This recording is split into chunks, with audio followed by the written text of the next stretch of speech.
अस्सलामु अलैकुम वरहमतुल्लाहि वबरकातुहू। अऊज़ु बिल्लाहि मिनश्शैतानिर्रजीम। बिस्मिल्लाहिर्रहमानिर्रहीम। रब्बिश्रह ली सदरी व यस्सिर ली अमरी वहलुल उक़दतम मिन लिसानी यफ़क़हू क़ौली। अल्लाहुम्मा सल्लि अला मुहम्मदिन नबिय्यिल उम्मी व अला आलिहि व सल्लिम तस्लीमा। सेशन के शुरू में एक दुआ और भी हम सब पढ़ लें। रब्बी यस्सिर वला तुअस्सिर व तम्मिम बिल खैर। बच्चों, उम्मीद और दुआ करता हूँ आप लोग खैर व आफ़ियत से होंगे, खुशबाश होंगे, ठीक ठाक होंगे, ज़िंदगी अच्छी गुजर रही होगी आप लोगों की, जो अब गुजरना बंद हो जाएगी। अच्छा, आवाज़ मेरी अभी आ रही है? पीछे लास्ट बच्चे को भी आ रही है? अल्हम्दुलिल्लाह। चलो, माइक भी लग जाता है तो थोड़ा अच्छा है, मेरे थ्रोट पे प्रेशर कम पड़ेगा। तो उम्मीद करता हूँ कि आप लोगों का पीआरसी का सफ़र भी अच्छा गया, अल्लाह पाक ने खैर आफ़ियत से निकाल दिए, या जिन्होंने पेपर्स दिए हैं उनके इंशाल्लाह निकल जाएंगे अल्लाह के हुक्म से। And now you are officially most welcomed in this CAF journey of ICAP of chartered accountancy. चलो,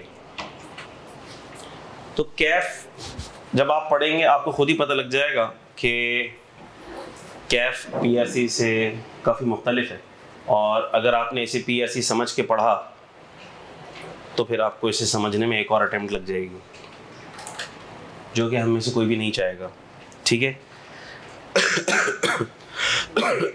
तो आज से अगर आपको हर टीचर ये कह रहा है कि कैफ इज़ नॉट पीआरसी, तो मान लो। तजर्बा करके फेल हो के क्या ये बात मानना ज़रूरी है कि कैफ पीआरसी से अलग था? सर, इसे हमें पढ़ाई के लिए ज़्यादा टाइम देना था, सर इसे हमें ज़्यादा सीरियस लेना था, माजरत हम ना समझ पाए, आपकी बार बार की वार्निंग को भी हमने सीरियस नहीं लिया। तो क्या ज़रूरी है कि फेलियर का मज़ा चखा जाए फिर ही आंखें खुले हमारी? नहीं। तो अक्लमंद वो है जो आज से एक्टिव हो जाएगा, आज से अपने आप को प्रोएक्टिव कर लेगा, और आज से कैफ को वो डिजायर्ड लेवल ऑफ आउटपुट देगा, इनपुट देगा जो वो डिजर्व करता है। चार्टर्ड अकाउंटेंसी की जर्नी के 3 स्टेप्स है: पीआरसी, कैफ और फिर सीफैप। आखिरी एक केस स्टडी का पेपर है, वो भी सीफैप की तरह ही। और ये journey step by step difficult होती चली जाती है। कैफ के अंदर आप लोग तबीयत से मज़ा चख लेंगे आई कैप की डिफ़िकल्टी का, लेकिन फिर भी वो मज़ा तसल्ली बख्श नहीं होगा। सीए फाइनल का जो डिफ़िकल्टी लेवल है वो अलग ही डिफ़िकल्टी लेवल, लेकिन उससे मुझे ज़्यादा डराने की ज़रूरत नहीं है। वजह, कैफ की जर्नी में स्टूडेंट इतना मंझ जाता है कि उसको पता लग जाता है कि मेरा अच्छा क्या है, बुरा क्या है। कैफ की जर्नी में उसको पता लग जाता है कि अगर मैंने नेग्लिजेंस से काम लिया, मैंने सुस्ती काहिली को अपनाया, तो मेरे 6-6 महीने तो यूं बर्बाद होंगे मज़े से।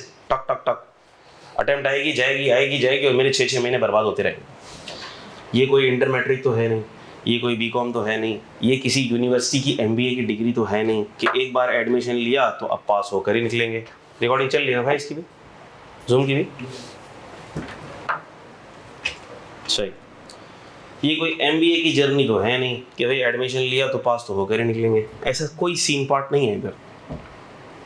चार्टर्ड अकाउंटेंसी की जो क्वालिफिकेशन है वो बिल्कुल कातिल क्वालिफिकेशन है, बिल्कुल ब्रूटल। कोई रहम दिली आई कैप के एग्जामिनर के दिल में नहीं। मेरिट पर आपका पेपर पास होगा, मेरिट के ऊपर आपका पेपर फेल होगा। जो बच्चा आपको ऐसा मिलता है जो बोलता है यार मेरा तो ऐसा पेपर था, भाई हटो बचो पेपर था मेरा, तो मेरा पता नहीं कैसे फेल हो गया, ये तो आई कैप पागल है, तो आप उसके पागल होने का सर्टिफिकेट उसके हाथ में दे दो, क्योंकि वो पागल है। बहुत माजरत के साथ ये हर फेलियर अपना अपना जो बर्डन है ना वो आई कैप पे ट्रांसफर करने की कोशिश करता है। आई कैप को फेल करना होगा तो आई कैप पेपर ही इतना मुश्किल बनाएगा कि बच्चे को फेल होंगे, और फिर जाहिर सी बात है उस मुश्किल पेपर को जिसने अच्छा किया वही पास होगा। मैं मना नहीं कर रहा कि आई कैप मुश्किल पेपर बनाता है। मैं ये भी मना नहीं कर रहा कि हो सकता है आई कैप को पासिंग रेशियो कम रखना हो, तो अगर आई कैप को पासिंग रेशियो कम रखना होगा तो आई कैप ऐसा कभी भी नहीं करेगा कि वो जानबूझ के बच्चे फेल करना शुरू कर दे। नो, आई कैप को पासिंग रेशियो कम रखना है तो पेपर डिफिकल्ट बना देगा। Are you getting this? उसको भी पास वही कर पाएगा जो मेरिट के ऊपर बच्चा जिसने अच्छा पेपर अटेंड किया। तो सर उस डिफिकल्ट पेपर को पास करने का तरीका क्या तरीका है? कोर्स को अच्छे से पूरा पढ़ लो, बाबा ख़त्म। मैं आपको गारंटी दे रहा हूँ इंशाअल्लाह, अल्लाह की ज़ात से मुझे उम्मीद है, मेरी कोई औकात नहीं है, जिसने ढंग से पूरा कोर्स पढ़ा वो मुश्किल से मुश्किल पेपर पास कर लेगा इंशाअल्लाह। जिसने ढंग से पूरी मेहनत और दयानतदारी से 110% एफर्ट से पूरा कोर्स पढ़ा वो मुश्किल से मुश्किल पर्चा भी पास कर लेगा इंशाअल्लाह। उसके लिए मुश्किल पर्चा भी आसान होगा। वो पेपर दे आएगा, बोलेगा सर आसान पेपर था, बाकी बच्चे बोल रहे हैं सर मुश्किल था, सर ये थोड़ा सा ज़रा थ्योरी आ गई वो याद नहीं थी, सर ये थोड़ा सा ज़रा क्वेश्चन मुश्किल थे। अच्छा बच्चा बोलेगा सर बिल्कुल ईजी था, क्योंकि उसने तैयारी पूरी करी, उसने कोर्स पूरा कंप्लीट किया, उसने लेक्चर्स पूरे लिए, वो टाइम पर आया। देखो आप में से मैं आज की क्लास थोड़ी सी, मैं पहली क्लास हमारी थोड़ी सी ज़रा आंखें खोलने के लिए होती है, क्योंकि फिर पूरा बैच है, पूरा सेशन है, सारी रियलिटीज़ मैं आप लोगों को बता दूँ।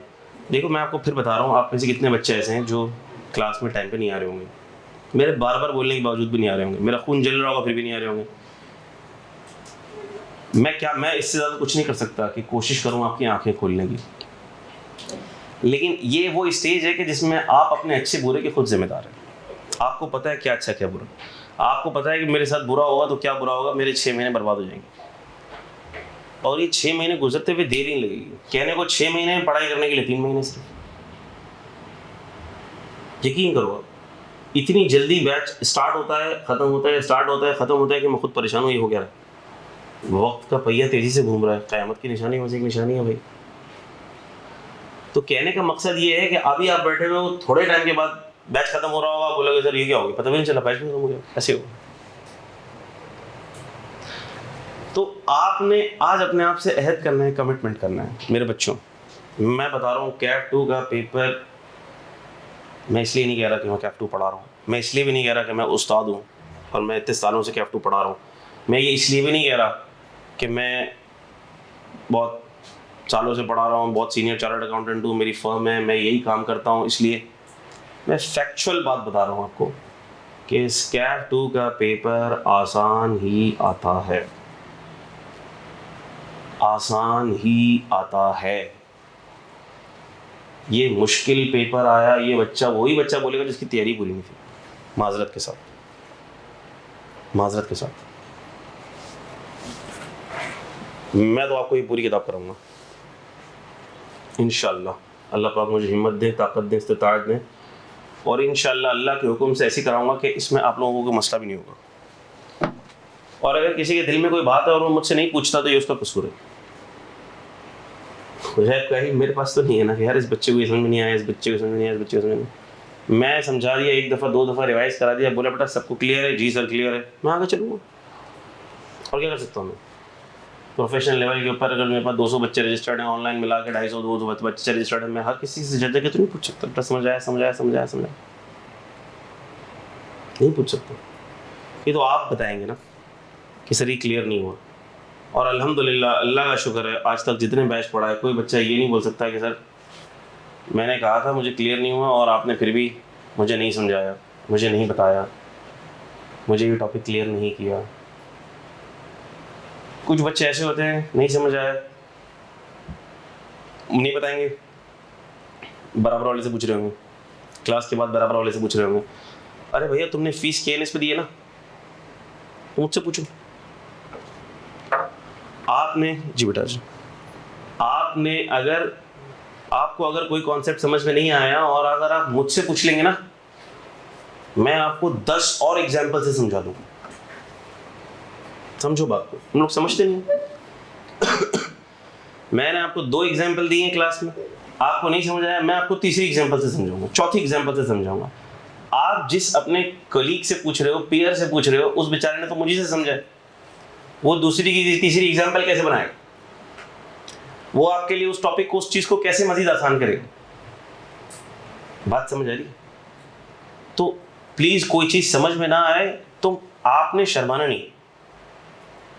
हाँ, ऐसे सवाल करते हुए शर्माना है कि सर ये पूरा टॉपिक दोबारा बता दें, ऐसे सवाल करते हुए शर्माना है आपने, ठीक है? अच्छा, फिर ऐसा भी नहीं कि आपकी कंसंट्रेशन फोकस इधर उधर हो, मोबाइल पे चीज़ चल रही है, मोबाइल देख रहे हो, इधर देख रहे हो, उधर देख रहे हो, पीछे देख रहे हो, इससे बात कर रहे हो, फिर समझ में नहीं आया, ऐसा समझाते हैं। क्योंकि आप यकीन करो, यहाँ जहाँ से मैं खड़ा हूँ ना, इतनी सी भी कोई बात दूसरे से करता है ना, मुझे पता होती है किसने क्या बात करी है। एक तो ऊपर से नज़र सब आ रहे होते हो तसल्ली से, फिर पढ़ा कर इतना अल्लाह पाक एक्सपीरियंस करा देते हैं कि भिन भिनाहट जिधर से भी आ रही होती है ना, उस कोने से भी आ रही होगी ना, मुझे पता लग जाएगा उन खातून ने बात की है, मुझे पता लग जाएगा इस बच्चे ने बात की है। आजा बेटा, बात समझ आ रही है? तो मुझे पता लग जाता। इसका मतलब यू वर नॉट अटेंटिव, इसलिए आपको कॉन्सेप्ट समझ में नहीं आया। आप यहाँ आए हो, कितनी मेहनत करके आए हो, कितनी मुशक्क़त करके आए हो, इतने महंगे फ्यूल का बर्डन बर्दाश्त करके आए हो। वालिदैन ने आपके ऊपर कितनी मेहनत से, कितनी अरमानों से पैसे लगाए ना, आप लोगों की कुर्बानी, आप लोगों की कुर्बानी। उन बच्चों से ज़्यादा जो ऑनलाइन देख रहे हैं, उनकी भी कुर्बानी है। वो टाइम निकाल के, ऐसा ना हो बेचारे बच्चे बोले यार सर हम तो बेचारे, हम भी तो देख रहे हैं। नहीं, जो आए हैं उनकी ज़्यादा कुर्बानी है, आपकी कुर्बानी ज़्यादा है, ठीक है? तो आपने 110% कोशिश करनी है कि मुझे सब समझ। और ये किसी से नहीं सोचना अरे ये तो सर ने बहुत एडवांस लेवल की बात बता दी, सर ने बोला ये तो सीए फाइनल में आएगा, सब सर ने समझा दिया, ये तो नहीं भी समझ आया तो कोई मसले की बात नहीं है। जहाँ ऐसा होगा वो मैं खुद बताऊंगा, बेटा ये चीज़ अगर नहीं समझ आएगा तो कोई मसले की बात नहीं है, आपके कोर्स का पार्ट नहीं है। इसके अलावा हर चीज़ आप में से हर एक को समझ आनी चाहिए। आपने कहा यार नहीं समझ आए कोई बात नहीं, छोड़ देते ना, कौन सा मैंने 100 मार्क्स लेने। यही फेलियर की बुनियाद है, यही फेलियर की बुनियाद है। क्यों? क्योंकि आप लोग बन रहे हैं प्रोफेशनल चार्टर्ड अकाउंटेंट्स। सही? एक चार्टर्ड अकाउंटेंट किसे कहते हैं? चार्टर्ड अकाउंटेंट उसे नहीं कहते सिर्फ जिसको अकाउंटिंग आती हो।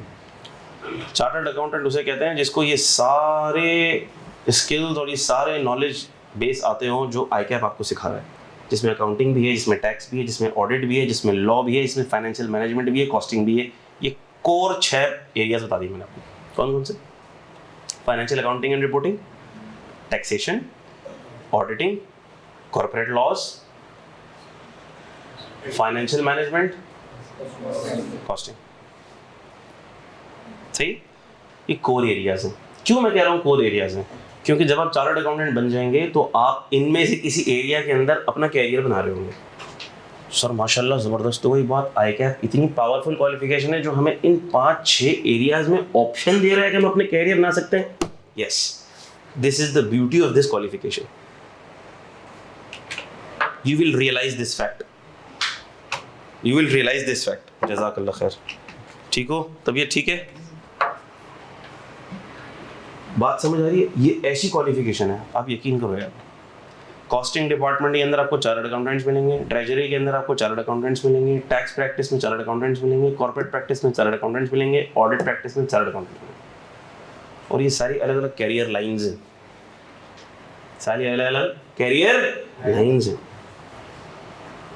तो तुम आ गए हो सीए करने के लिए, लेकिन तुमको एरियाज बहुत सारे मिल जाएंगे। ये ऐसा ही जैसे कोई डॉक्टर बनता है तो कोई हार्ट स्पेशलिस्ट बन जाता है, ऐसा है नहीं। कर लिया मेडिकल, डॉक्टर बन गया, लेकिन फिर कोई हार्ट स्पेशलिस्ट बन गया, कोई ईएनटी स्पेशलिस्ट बन गया, ठीक है। डेंटिस्ट को हम लोग डॉक्टर बोलते नहीं, लेकिन कोई डेंटिस्ट बन गया, वही डॉक्टर होता है, आपस की बात है। तो कहने का मकसद ये है, इसी तरह ये चार्टर्ड अकाउंटेंसी भी आपको बहुत सारे ऑप्शंस दे देगी आगे। तो अब मैं मिसाल दे रहा हूँ, टैक्स के ऊपर आता हूँ। अब मैं आ रहा हूँ अपने पेपर के ऊपर, टैक्स के ऊपर। तो सर ये टैक्स का पेपर कितना इंपॉर्टेंट है? ये टैक्स का पेपर इसलिए नहीं बोल रहा क्योंकि मैं टैक्स का टीचर हूँ, मैं फिर कह रहा हूँ टैक्स का पेपर मुझे ऐसा लगता है, मेरे दिल की आवाज़ ये है कि इन सबसे ज़्यादा इंपॉर्टेंट है। कैसे? I will explain how. इसलिए नहीं है सर मैं टैक्स पढ़ा रहा हूँ, आप टैक्स पढ़ रहे हैं तो आप मेरे सब्जेक्ट में बड़ा इंटरेस्ट ले, नहीं, ये तो आपको वैसे इंटरेस्ट लेना पड़ेगा। नहीं पास करोगे तो आगे नहीं बढ़ोगे, तो लेना ही पड़ेगा। क्यों सर आपने ये क्यों कहा कि ये सारे सब्जेक्ट से ये ज़्यादा इंपॉर्टेंट है? बस ये बात किसी और टीचर को नहीं बोलना, सर ने ये बात बोली थी, ये आपस की बात है, हमारे घर की बात है, अंदर की बात है। इसलिए क्योंकि जब भी कोई बंदा सीए क्वालिफाई कर लेता है ना, चार्टर्ड अकाउंटेंट बन जाता है, he is assumed to be a tax expert. यकीन करो, आप देख लेना, आप जिस किसी को बोलोगे ना मैं सीए कर रहा हूं, कर रही हूं, आप किसी गैदरिंग में चले जाएं, आप किसी के पास साथ बैठे हुए हो, बोलेगा यार अच्छा तुम सीए कर रहे हो, यार ये तो बताओ टैक्स कैसे बचाएं, यार टैक्स बहुत लग रहा है यार, सैलरी के ऊपर बहुत टैक्स कट रहा है, बचाने का तरीका तो बताओ। मैं आज तक इतने साल हो गए, आफ्टर क्वालिफिकेशन 10 साल से ऊपर हो गए, 13-14 साल हो गए पोस्ट क्वालिफिकेशन, आज तक किसी ने मुझसे, किसी गैदरिंग में, किसी दोस्त ने, किसी रिश्तेदार ने, किसी अंकल ने मुझसे ये नहीं पूछा होगा कि अकाउंटिंग के अंदर जो IAS 36 की इम्पेयरमेंट का तरीका है वो तो बता दो कैसे होता है, फाइनेंशियल इंस्ट्रूमेंट्स की क्लासिफिकेशन तो बता दो, फाइनेंशियल इंस्ट्रूमेंट्स की इम्पेयरमेंट कैसे होती है वो तो बता दो, नेवर। लेकिन जहां चला जाऊं, जिस क्लाइंट के पास चला जाऊं, जिस चीज के लिए भी मीटिंग के लिए जाऊं, यार टैक्स बहुत लग रहा है, टैक्स मैनेजमेंट कैसे हो, टैक्स वाले को कैसे डील किया जाए, मिनिमम टैक्स से कैसे बचा जाए, टैक्स के बेनिफिट्स कैसे लिए जाए, बात ये होगी। यकीन करो, जिस गैदरिंग में चले जाऊं, जिस दोस्त के पास बैठा हूंगा, जिस अंकल के पास बैठा हूंगा, यही बात शुरू। जिस कंपनी में इंटरव्यू देने के लिए जाओगे वो ये आपसे पूछेगा यार आपको टैक्स आता नहीं आता, टैक्स बचाना आपको आते नहीं आता, क्योंकि टैक्स की कॉस्ट, एक बिजनेस जो पाकिस्तान में चल रहा है 35-40% उसकी कॉस्ट है टैक्स।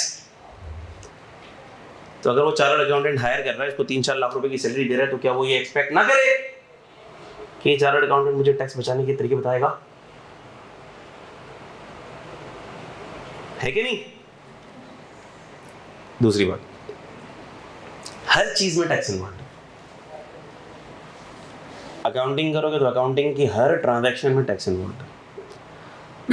अभी तो आप अकाउंटिंग सीधी सादी सादा खुशबू अकाउंटिंग पढ़ोगे ना, वेनिला अकाउंटिंग, जब आप लोग प्रैक्टिकल लाइफ में आओगे तो आप ये देखोगे कि आपकी कंपनी की जो ट्रांजैक्शन भी हो रही होगी ना उसके साथ टैक्स इन्वॉल्व है। मैं बताऊंगा आपको, हम पढ़ेंगे।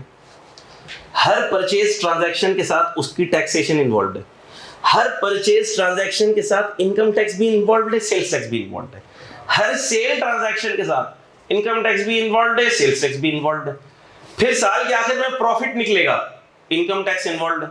मैं ये कह रहा हूं जो तुम सोचोगे जिस ट्रांजैक्शन पे उस पर टैक्स इन्वॉल्व है। So can you be a good accountant without the taxation knowledge? Not possible at all. You cannot even be a good accountant without taxation knowledge. Costing में टैक्स के इम्पैक्ट ही नहीं पता होंगे, costing कर पाओगे? You cannot be a good cost accountant without tax knowledge. इसलिए ICMA में भी टैक्स पढ़ाया जाता है। Auditor, can you be a good auditor without tax knowledge? Tax का एरिया कैसे ऑडिट करोगे? तो टैक्स की नॉलेज के बगैर यू आर अ लूला लंगड़ा चार्टर्ड अकाउंटेंट, माजरत के साथ। So tax knowledge is that much important, that much pivotal for your success. तो अब मुझे ये बताओ, आपने बनना है चार्टर्ड अकाउंटेंट, टैक्स प्रैक्टिशनर बनना है, किसी कंपनी में अच्छी जगह जाके कोई डिपार्टमेंट को लीड करना है, और आपको टैक्स की वीक नॉलेज हो, कच्ची नॉलेज हो, आपके कॉन्सेप्ट्स वीक हो, so can you flourish? Can you survive? No. मेरे पास अगर कोई मेरे ऑफिस में आकर टैक्स कंसल्टेंसी लेता है मुझसे, तो मैं क्या उसको ये बोलूँगा नहीं यार ये टॉपिक मेरा वीक है, मैं आपको इस पर नहीं गाइड कर सकता। ये तो ऐसा ही है कि जैसे कोई डॉक्टर है, जो कोई डॉक्टर है उसने कोई एरिया ढंग से नहीं पढ़ा, अपनी क्लासेस में लेक्चर नहीं लिए, मरीज आ गया, हाँ, पता लगे नस काटनी है, कोई वेन काटनी है, भाई दिल की कोई रग काटनी है, यार ये वाला टॉपिक तो मैंने मिस कर दिया था, मैं लेट पहुंचा था क्लास में, सर ने बताया था लेकिन मैंने मिस कर दिया था। अभी ये वाली नस काटनी है, ये वाली काटनी है, ये मुझे समझ नहीं आ रहा, गलत काट दी तो बंदा गया। नहीं, क्लाइंट आपके पास आएगा कोई टैक्स एडवाइस लेने के लिए, अभी थोड़ी बोलोगे सर मैंने तो वाला टॉपिक मिस कर दिया था, मुश्किल लग रहा था, पेपर में थोड़ी आता था, मैंने नहीं पढ़ा, मैंने नॉन रेजिडेंट की टैक्सेशन नहीं पढ़ी, मुश्किल लगती थी मुझे बहुत, मैंने थिन कैपिटलाइजेशन नहीं पढ़ी, मुझे मुश्किल लगती थी बहुत। इसी ये फाइनल के एडवांस टॉपिक्स हैं, मुश्किल टॉपिक्स हैं, तो ये मैं आपको इस पर गाइड नहीं कर सकता। दुकान चलेगी आपकी, you can not be a good tax consultant. तो इसीलिए आपको नॉलेज होनी चाहिए ज़बरदस्त, कॉन्सेप्ट आपके होने चाहिए A1 इंशाल्लाह। और अल्लाह की ज़ात से मुझे उम्मीद है कि जब आप पढ़ेंगे तो इंशाल्लाह इंशाल्लाह इंशाल्लाह कोई चीज़ ऐसी नहीं रहेगी कि जो आपको समझ ना आए। अनटिल एंड अनलेस आप खुद ही कुछ दिल में चीज़ लेके बैठ जाएं और आप कुछ ना पूछें तो मैं उसकी गारंटी तो नहीं ले सकता। लेकिन जो चीज़ें ऐसी हैं जो मैं आपको इंशाल्लाह डिलीवर करूँगा, अल्लाह पाक मुझे भी इतनी हिम्मत दें, ताकत दें, इस्तिताअत दें कि मैं वो बहुत एक्यूरेटली ईजीली आपके दिमाग में डाल सकूं। और अल्लाह पाक आप सब लोगों को भी इतनी हिम्मत दें, इस्तिताअत दें, ताकत दें कि आप लोग उसको डाइजेस्ट कर सको, एब्जॉर्ब कर सको बहुत आसानी के साथ। हम हर चीज़ में अल्लाह से मदद मांग के चलें। हम बहुत कमज़ोर है भाई, मेरा कोई कमाल नहीं, मेरी कोई बड़ाई नहीं है, मैं जो कुछ कह पा रहा हूँ, सुन पा रहा हूँ, आपके साथ कम्युनिकेट कर पा रहा हूँ, अल्लाह पाक हिम्मत दे रहे हैं, बोलने की ताकत दे रहे हैं। थोड़े दिन पहले मेरा गला ऐसा चोक था, ऐसा ख़राब था, मेरी आवाज़ भी नहीं निकल रही थी, तो मैं बोल भी नहीं पा रहा। मतलब मैं इतना कमज़ोर हूँ कि अल्लाह पाक अगर ना चाहे तो मैं बोल भी ना सकूँ। आप इतने कमज़ोर हैं, अल्लाह का हुक्म ना हो, आप सुन भी रहे हो, मेरे जो देख भी रहे हो, आपके दिमाग में बात ही नहीं घुसेगी। तो हम अल्लाह से मदद मांग, और इंशाल्लाह अल्लाह पाक हमारे लिए ये सब्जेक्ट और सब्जेक्ट भी सारे के सारे आसान कर देंगे इंशाल्लाह, ठीक है। लेकिन अल्लाह पाक देखते हैं तलब, किसमें कितनी तलब है, कौन कितनी एफर्ट कर रहा है, ठीक है। तो आप अपने पार्ट पे जितनी एफर्ट करेंगे ना, अल्लाह पाक आपको उतना ज़्यादा ब्लेस करेंगे इंशाल्लाह। आप कोशिश करेंगे कि मैं टाइम पे आऊँ, मैं कोई लेक्चर मिस ना करूँ, मैं सर के मुंह से निकली हुई एक बात भी मिस ना हो, मैं सर के आने से 5 मिनट पहले पहुंच जाऊँ भाई,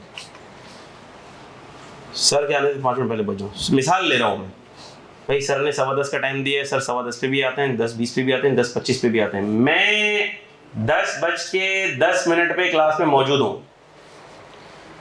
अब चाहे सर 10:15 बजे आए, 10:20 पे आए या 10:25 पे आए, क्योंकि अगर सर 10:15 पर आ गए और मैं 10:25 पर आया तो सर ने जो 10 मिनट समझाया वो मेरा मिस हो गया। सर 5 मिनट लेट हो जाएंगे, सर 10 मिनट लेट हो जाएंगे, सर का नुकसान नहीं है, खुदा मेरा नुकसान नहीं होगा। और मैं अक्सर इसलिए लेट आता हूँ कि यार बच्चे लेट आएंगे, मैं बोल दूंगा, मैं कोई कॉन्सेप्ट समझा दूंगा, उनका कोई कॉन्सेप्ट मिस हो जाएगा। हमेशा मेरे 5-10 मिनट अगर मैं कभी लेट हो, अल्हम्दुलिल्लाह आई एम ऑन टाइम, अल्हम्दुलिल्लाह। हाँ, कभी 5 मिनट 10 मिनट मैं कोई इंपॉर्टेंट चीज़ बतानी है, समझानी है, तो यार चलो यार, फिर वो बाद वाले आएंगे ना, उनका कॉन्सेप्ट मिस हो जाएगा। तो क्या आप ये सोच के आओगे कि मैं 10:20 पे हूँ या मैं 10:25 पे हूँ? नहीं, अगर 10:15 पे क्लास है, आपने 10:10 पे आ जाना है सर। लेकिन फिर आप अगर 10:30 बजे आएंगे तो हमारा तो 20 मिनट वेस्ट हो गया ना। बेवकूफ़ हो तुम, जो पिछली क्लास में पढ़ा है उसको रिवाइज करो भाई, उसको याद करो। तुम्हारे टाइम कैसे वेस्ट होगा? तुम तो स्टूडेंट हो, तुमने तो याद करना है, तुमने तो पढ़ाई करनी है, तुमने तो उस चीज़ को बार बार रिपीट करना है, तुम्हारा तो टाइम वेस्ट हो ही सकता भाई। तो आज आप अपने आप से ये भी याद कर लें कि I will be on time इंशाल्लाह। फिजिकल क्लास के लिए आ रहे हैं, I will be on time इंशाल्लाह। ऑनलाइन बच्चे ऑनलाइन ले रहे हैं, ऑनलाइन लाइव ले रहे हैं। अच्छा, अब ऑनलाइन में भी 2 चीज़ होती हैं, लाइव भी और रिकॉर्डेड भी। तो जो लाइव लेते हैं, कुछ बच्चे बड़े डिसिप्लिन होते हैं, बोलते हैं सर लाइव क्लास शुरू होने से 10 मिनट पहले हम ज्वाइन करके बैठे, 5 मिनट पहले ज्वाइन करके बैठे। ऐसे बच्चे कामयाब हैं, कभी लाइव ले रहे हैं, कभी नहीं ले रहे हैं, कभी रिकॉर्डेड ले रहे हैं, कभी फिजिकल आ रहे हैं। आप आज डिसाइड कर लो, बी डिसिप्लिन्ड। फिजिकल आ रहे हो, डिसाइड कर लो, फिर फिजिकली आना इंशाल्लाह। सबसे ज़्यादा बेनिफिट मेरे हिसाब से, मेरा ओपिनियन पूछो तो फिजिकल आने का होता है, क्योंकि उसमें आपकी जान भी लगती है, माल भी लगता है, वक्त भी लगता है, ट्रैवल करके आते हैं, कुर्बानी आपकी ज़्यादा है, इसका बेनिफिट आपको ज़्यादा ही होगा 110%। ऑनलाइन ठीक है, कोई बच्चे नहीं आ पा रहे हैं, बहुत दूर हैं, कुछ मसले मसाइल हैं, लाइव ले रहे हैं और रेगुलरली लाइव लेते हैं, पंक्चुअलिटी के साथ लाइव लेते हैं, बहुत अच्छी बात है। वो ऑन ट्रैक रहेंगे, वो पीछे नहीं होंगे, वो टीचर के साथ रहेंगे। और अब यकीन करो, जो ऑनलाइन बच्चे, जो कुछ अटेंटिव बच्चों की बात कर रहा हूँ, सारे बच्चे अटेंटिव नहीं होते, कुछ स्टूडेंट्स इतने अटेंटिव होते हैं, वो मैं आपको सवाल दूंगा करने के लिए जवाब ऑनलाइन पे फौरन आ रहा होता है, इतने एक्टिव। ठीक है, डिस्ट्रैक्शंस नहीं है, घर पे सुकून से पढ़ रहे हैं, बहुत अच्छी बात है। आप लोग यहाँ पर आए हैं, आप लोगों को बहुत ज़्यादा एक्टिव होना है। एक और बात, लेट तो नहीं आना है, तो मैंने को बता दिए, टाइम पे आना है, पहले आना है, कोशिश करनी है मुझसे पहले आ जाना है। 10:15 क्लास का टाइम है, आपने 10:10 पर सब नहीं यहाँ होना है। आप 10 का टाइम समझे। मैं अगर कह रहा हूँ 10:15 का टाइम है, आपने जहन में ये रखना है कि हमारी क्लास है 10 बजे। आप यकीन करें, मैंने 10:15 भी आपके लिए रखा है, मैं 10 बजे शुरू कर दूँ, तो आपने 10:15 सोचना नहीं है। आपने क्या सोचना है, क्लास कितने बजे, कितने बजे, 10 बजे। आप यकीन करो, मैंने 9 बजे भी क्लास रखी है, और आप ये भी यकीन करो कि जब मैं सीए का स्टूडेंट था, हमारे टीचर्स 8 बजे क्लास रखते थे, मैंने 9 बजे भी क्लास रखी है। तो सर 9 तो बहुत जल्दी हो जाएगा, जुल्म हो जाएगा, नहीं, सारी कंपनियों की स्टार्टिंग टाइमिंग 9 बजे ही है। और अगर आप चाहते हैं कि आप अच्छी कंपनीज में जाएं, एंग्रो में जाएं, यूनिलीवर में जाएं, अच्छी फर्म्स में जाएं, उन सब की स्टार्टिंग टाइम 9 बजे ही है।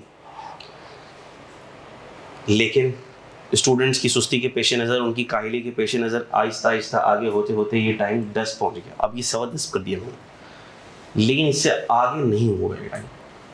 तो आप 10 समझ के आएंगे। आप ये सोचेंगे 10 बजे क्लास, जब आप ये सोचेंगे 10 बजे क्लास है, तो आते आते अगर 5-10 मिनट लेट भी होगा तो भी 10:05, 10:10 तक आ जाए। लेकिन अगर आप ये सोच के आएंगे कि 10:15 बजे क्लास है, मुश्किल हो जाएगा, बहुत मुश्किल हो जाएगा। ठीक होगी बात। फिर चलो लेट हो गए, अब क्या करें सर, कोई मुझसे की बात नहीं। यकीन करो आप, मैंने एक बच्चा ऐसे देखा, लेट है, ब्रेक के लिए मैं बाहर निकला किसी काम से, वो बैठा हुआ है। बेटा क्यों बाहर बैठे हुए? सर वो मैं आधा घंटा लेट हो गया था, तो फिर मैं अंदर नहीं आया। अब नाराज हो जाता। मैंने बोला वाह, बाहर बैठ के टाइम ज़ाया कर रहा है, इससे तो मैं बहुत खुश हूँ। तो अंदर आपने आ जाना, ज्वाइन कर लेना है अपने क्लास को, चाहे 15 मिनट लेट हो, चाहे आधा घंटा लेट हो। लेकिन अब वो जो 15 मिनट आप लेट हुए हो, आधा घंटा आप लेट हुए हो, आपने उसकी रिकॉर्डिंग ज़रूर देखनी है। होता क्या है, बच्चे लेट हुए 15 मिनट, आधा घंटा, उन्होंने बोला यार 15 मिनट तो लेट हुए हैं, बाकी पूरी क्लास तो हमने ले ली। हमने पूरी क्लास ले ली। अरे भाई, वो 15 मिनट में सर ने कोई इंपॉर्टेंट चीज़ बताई थी, वो तो आपने मिस कर दी। तो वो आप नोट डाउन करोगे कि आज के लेक्चर के मैं जो 15 मिनट कवर करने हैं रिकॉर्डिंग से, क्योंकि बहुत से कॉन्सेप्ट ऐसे होते हैं जो लिंक्ड कॉन्सेप्ट होते हैं। मैंने अगर स्टार्ट कर दिया, आपने बाद में ज्वाइन किया, तो आप उससे कोप अप नहीं कर पाओगे, आपके कॉन्सेप्ट वीक रह जाएंगे, एक मिसिंग लिंक रह जाएगा। क्या बात सबको क्लियर हो रही है? तो वो 15 मिनट, वो 20 मिनट आपने रिकॉर्डिंग से कवर करने हैं, कुछ भी करिए, वो मेरा मैटर नहीं है, वो आपने करने हैं, और मैं अज्यूम करूंगा कि आपने कर लिए हैं। Are you getting this? अच्छी बात भी होगी। फिर आपने ये वाली बुक आपके पास होनी चाहिए, ये बुक आपके पास होनी चाहिए, कुछ पड़ी हुई होंगी एडमिन के पास, ठीक है, तो आप वहाँ से ले सकते हैं। जो शॉर्ट हो जाएंगे वो अरेंज करके दे देंगे आपको, ठीक है। फिर कुछ स्टूडेंट्स में ये जज्बात होते हैं कि सर ये बुक हमें महंगी मिल रही है, किसी तरह से हम इसको सस्ता प्रिंट कर सकते हैं, तो वो भी मैं आपको चुपके से ड्राइव पे ऑनलाइन शेयर कर दूंगा। लेकिन मुझे किताब चाहिए आपके हाथों में। अब मुझे नहीं पता कि ये आप एडमिन से लो, पिछले अटेम्प्ट के किसी स्टूडेंट से लो, पिछले अटेम्प्ट के स्टूडेंट से लोगे वही वाली किताब, 2 अटेम्प्ट चलती है किताब, या इसको प्रिंट करो मेरी बला से। मुझे चाहिए किताब आपके हाथ में, बात समझ आ रही है? और फर्स्ट चैप्टर का तो मैं आपको, चलो फर्स्ट चैप्टर पे तो पहुंचने में भी हमें टाइम लगेगा। अभी हम बेसिक कॉन्सेप्ट्स पढ़ेंगे, बेसिक कॉन्सेप्ट्स पढ़ेंगे। जब तक हम फर्स्ट चैप्टर पे पहुंचेंगे, किताब आपके हाथ में आ जानी चाहिए। 1 हफ्ता लग जाएगा बेसिक कॉन्सेप्ट में, तो ये किताब आपके हाथ में आ जानी चाहिए। यानी कि मैं मैक्सिमम बोल रहा हूँ कि मैं आपको मैक्सिमम नेक्स्ट वीक तक का टाइम दूंगा कि नेक्स्ट वीक आपके पास है, किसी भी तरह से ये किताब आपने अरेंज करनी है, ठीक है। अच्छा, फिर कुछ बच्चे मोबाइल से देख रहे होते हैं, सॉफ्ट में देने का नुकसान ही होता है। तो मैंने इसलिए नहीं दी है कि आप लोग 2000 बचाने के लिए, 2500 रुपये बचाने के लिए मोबाइल के अंदर देख के अपनी आंखें भी बर्बाद करो, और मोबाइल में देख रहे हो, बीच में पीछे किसी का व्हाट्सएप मैसेज आ रहा है तो फिर उसको जवाब देने में लग गए। नहीं भाई, किताब होनी चाहिए यार। आप पेपर दे रहे हो, पेपर पढ़ रहे हो, आपके पास किताब होनी चाहिए। तो किताब आपके पास होनी चाहिए।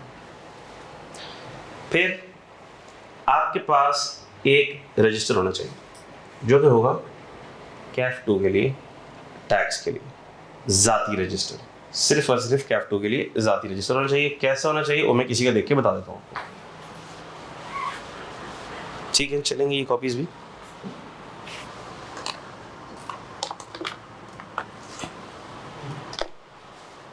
देखो, अच्छा हो कि आपके पास एक फुल साइज रजिस्टर हो, भले थोड़ा सा छोटा भी हो तो भी चल जाएगा, थोड़ी सी इसकी लेंथ कम भी हो तो भी चल जाएगा, इतनी बड़ी लेंथ ना भी हो तो।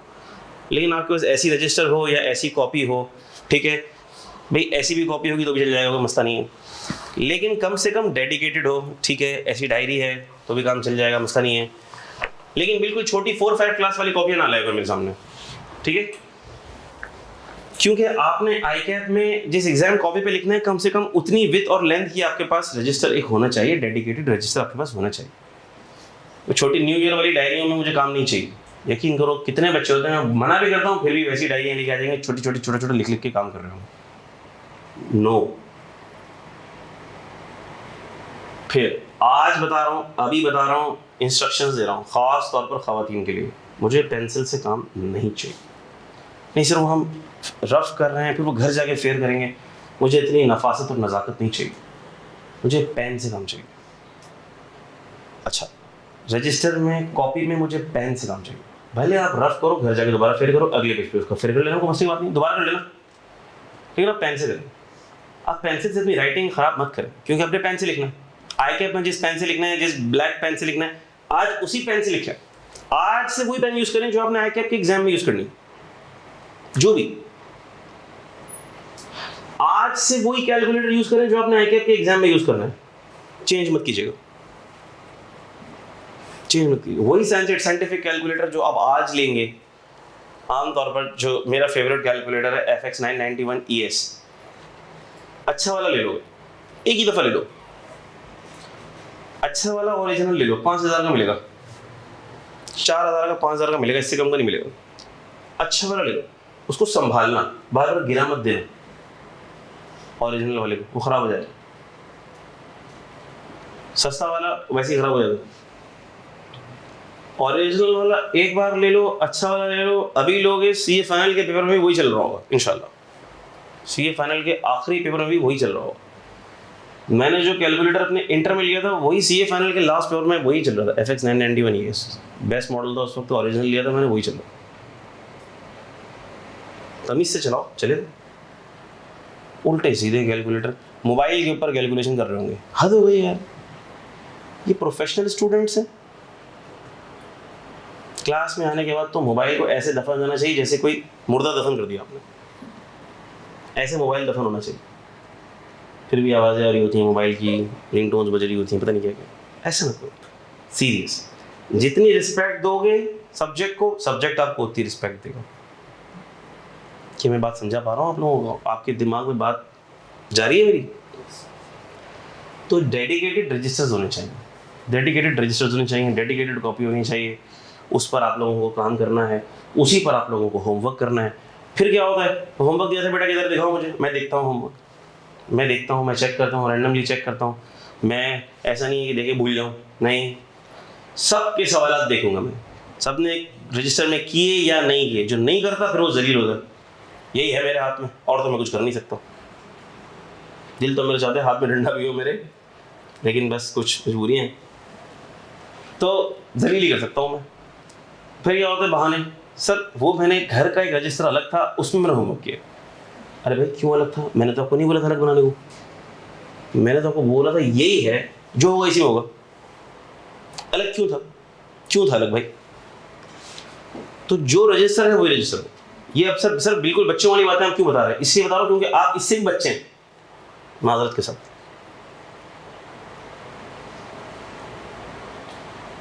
बात समझ आ रही है आपको? फिर बहुत अच्छा हो, कोई भी चीज़ हो, कोई भी एग्जाम्पल मैं आपको करा रहा हूँ, कोई भी सोल्यूशन मैं आपको करवा रहा हूँ, आप रजिस्टर के जिस पेज के ऊपर भी वो काम कर रहे हैं, बुक का पेज नंबर डाल दो उसमें। शायद आपको पता हो कि सर ने इस बुक के पेज की एग्जाम्पल मुझे करवाई है और ये मेरे इस पेज पर है। ठीक है। और आप रजिस्टर को भी नंबर कर दें। मैं नहीं कह रहा कि आज आप घर पे जाके बैठ जाओ 1 घंटे तक उसको सबको नंबरिंग करते रहो। रजिस्टर के ऊपर आप आज घर जाके शुरू के 50 पेज पे 1 से लेकर 50 तक नंबर्स डाल दें। ऊपर छोटा सा 1 2 3 4 5 6 7 8 करके 50 तक नंबर डाल लें। आप डाल लिया अपने रजिस्टर पर नंबर। अब मैंने आपको कोई एग्जाम्पल कराया और वो एग्जाम्पल है बुक के पेज नंबर 5 पे, आपने रजिस्टर पर कर दी। रजिस्टर के पेज नंबर 8 पे वो एग्जाम्पल हुई, तो आपने बुक के ऊपर भी पेज नंबर 8 लिख देना है, ताकि आपको ये पता हो कि ये मेरे रजिस्टर के कौन से पेज पर इसका सोल्यूशन होगा, 8 पे। और आपने रजिस्टर के ऊपर जो आपने जिस सफ़ा काला किया है उसके ऊपर आपने पेज नंबर 5 लिख देना है बुक का। तो आप जब रजिस्टर उठाओगे तो सॉल्यूशन से बुक पे पहुंच जाओगे, और बुक से रिवाइज कर रहे होगे तो बुक के क्वेश्चन से सॉल्यूशन पे पहुंच जाओगे। कितना आसान हो जाएगा। इसे हम कहते हैं क्रॉस रेफरेंसिंग। ये आपको फर्म में सिखाई जाएगी, मैं आपको भी बता दी। ये करो, बहुत फायदा होगा। ठीक है मेरे बच्चों, तो क्या ये बातें आप लोगों के जहन में बैठ गई? कुछ छोटी छोटी बातें थी बहुत बेसिक सी बातें, लेकिन ये थी बहुत इंपॉर्टेंट बातें। सेशन के शुरू में करना बेइंतहा ज़रूरी होता है, जो मैंने आपके सामने रख दी। अच्छा भाई, अब आ जाओ सब्जेक्ट के ऊपर। सब्जेक्ट का नाम है Kaif 2, taxation principles and compliance. Study session हमारा है ऑटम 26, पेपर होंगे जिसके अगस्त 26 में। और इस सब्जेक्ट का फैसिलिटेटर हूँ मैं, मेरा नाम है मुनीर मोहम्मद शफी। अच्छा, कुछ मेरे बारे में, तो I have been teaching this subject for more than 9 years। ठीक है, I myself I am a practising chartered accountant. मेरी फर्म है HM चार्टर्ड अकाउंटेंट्स के नाम से। ACCA का भी मैं फेलो मेंबर हूँ, सीनियर मेंबर हूँ। ICAP का भी फेलो मेंबर हूँ, प्रैक्टिसिंग मेंबर हूँ। ICAP की प्रोफेशनल टेक्निकल कमेटीज़ में भी हूँ, और आर्टिकलशिप मेरी KPMG की है। कॉन्टैक्ट नंबर इस पर मेरा लिखा हुआ है, लेकिन इसका ये मतलब नहीं आप लोग मुझे मैसेज कर करके तंग करें। ठीक है। अच्छा, तो जो भी क्यूरीज होंगी, सवाल होंगे, वो आप मुझसे क्लास में ही पूछेंगे। ठीक है। जो ऑनलाइन लाइव वाले बच्चे वो भी मुझसे सवाल मैसेज में पूछ लेंगे, वो मैं कभी भी देख के जवाब दे दूँ। ज़रूरी नहीं है जब आपने लिख कर एंटर किया मैं तभी जवाब दूंगा, वो मैं पूरे सेशन में कभी भी जवाब दे दूंगा। ठीक है, मेरी नज़र के सामने आ जाएगा। और जो क्लास में बच्चे मौजूद हैं वो मुझसे क्लास में सवाल कर लेंगे इंशाल्लाह। अच्छा भाई, कोई कन्फ्यूजन होती है छोटी मोटी, कोई बात पूछनी है, सर आज आपकी क्लास है नहीं है, कोई कन्फ्यूजन है, टाइम टेबल के अंदर मेरी क्लास नहीं लिखी हुई। अब मेरा टाइम टेबल फिक्स होता है, मैंने आपको बताया कि भाई ये दिन मेरी क्लास है, मेरा फिक्स है टाइम टेबल, मिसाल ले रहा हूँ, और फिक्स ही होता है।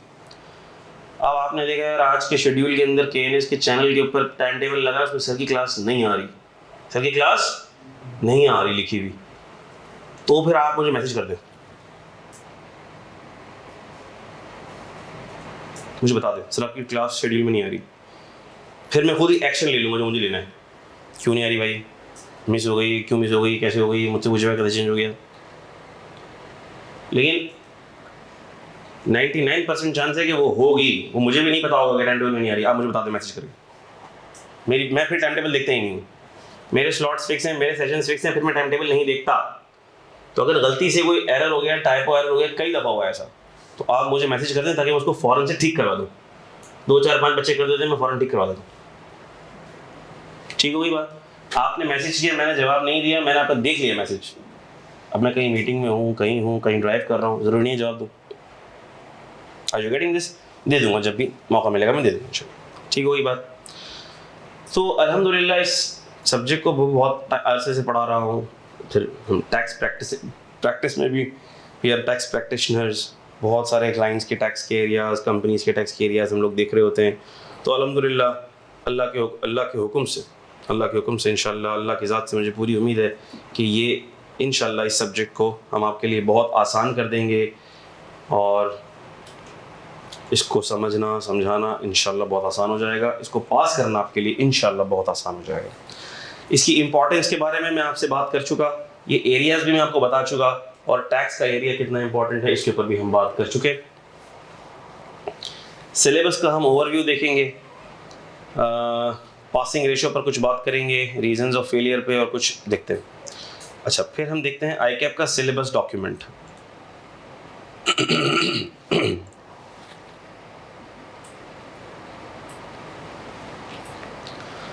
अच्छा भाई, ये सिलेबस डॉक्यूमेंट है, ये एक ही दफ़ा खुलता है पूरे बैच में, फिर खुलने की नौबत आती नहीं है वैसे।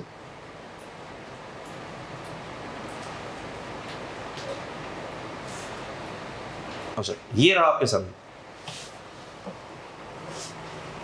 इसे एक सेकंड आप लोग घूरे, मैं ज़रा चाय पी लूँ जल्दी से। बिस्मिल्लाह। पिछले बैच में नहीं, पिछले से पिछले बैच में, यानी स्प्रिंग 26 में नहीं, स्प्रिंग 26 से पहले तक मैं व्हाइट बोर्ड पर मार्कर से पढ़ाता था। पिछले पूरे बैच में आपको क्रोमा की रिकॉर्डिंग्स नज़र आएंगी, क्रोमा बेस्ड, यानी कि अगर लेक्चर जब ये रिकॉर्ड होकर पोर्टल पर लगेगा तो पूरी स्क्रीन आ रही होगी, साइड में मैं छोटा सा हाथ हिलाता इशारे करता हुआ आपको नज़र आ रहा होगा। क्योंकि बच्चों की थोड़ी सी ज़रा वक्त गुजरने के साथ साथ फरमाइशें बदलती गई, और फिर जाहिर सी बात है टेक्नोलॉजी का यूज़ हमें भी करना था, तो अल्हम्दुलिल्लाह टेक्नोलॉजी के यूज़ करने की वजह से चीज़ें बहुत ज़्यादा आसान हो गई।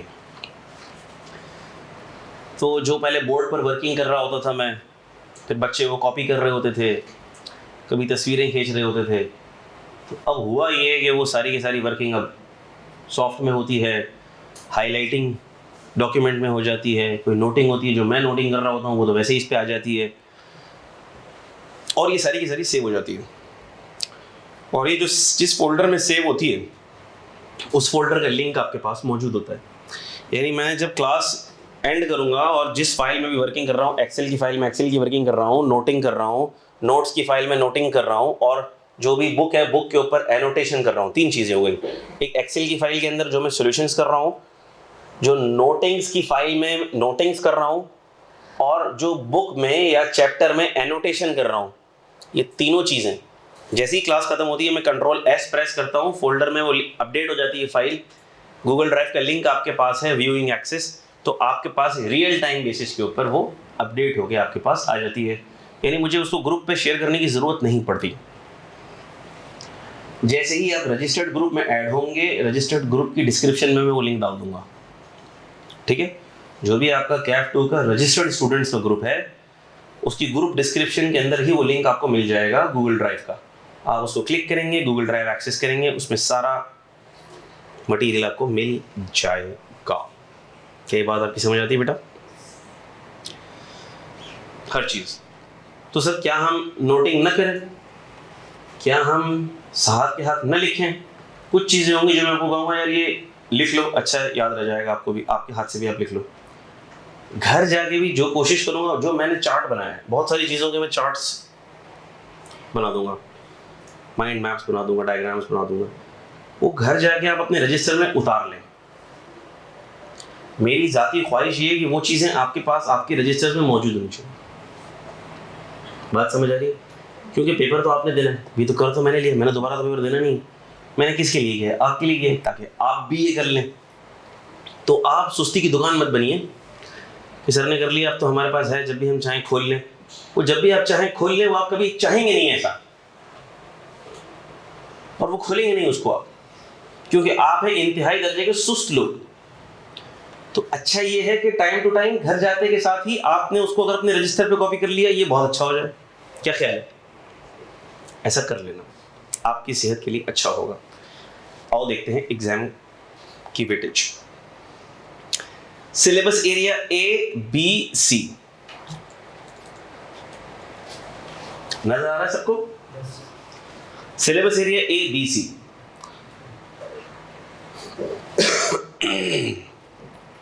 अच्छा भाई, ए है objective system constitutional provision and ethics, provisions and ethics. अच्छा, ये प्योर थ्योरेटिकल एरिया है, ये प्योर थ्योरेटिकल एरिया।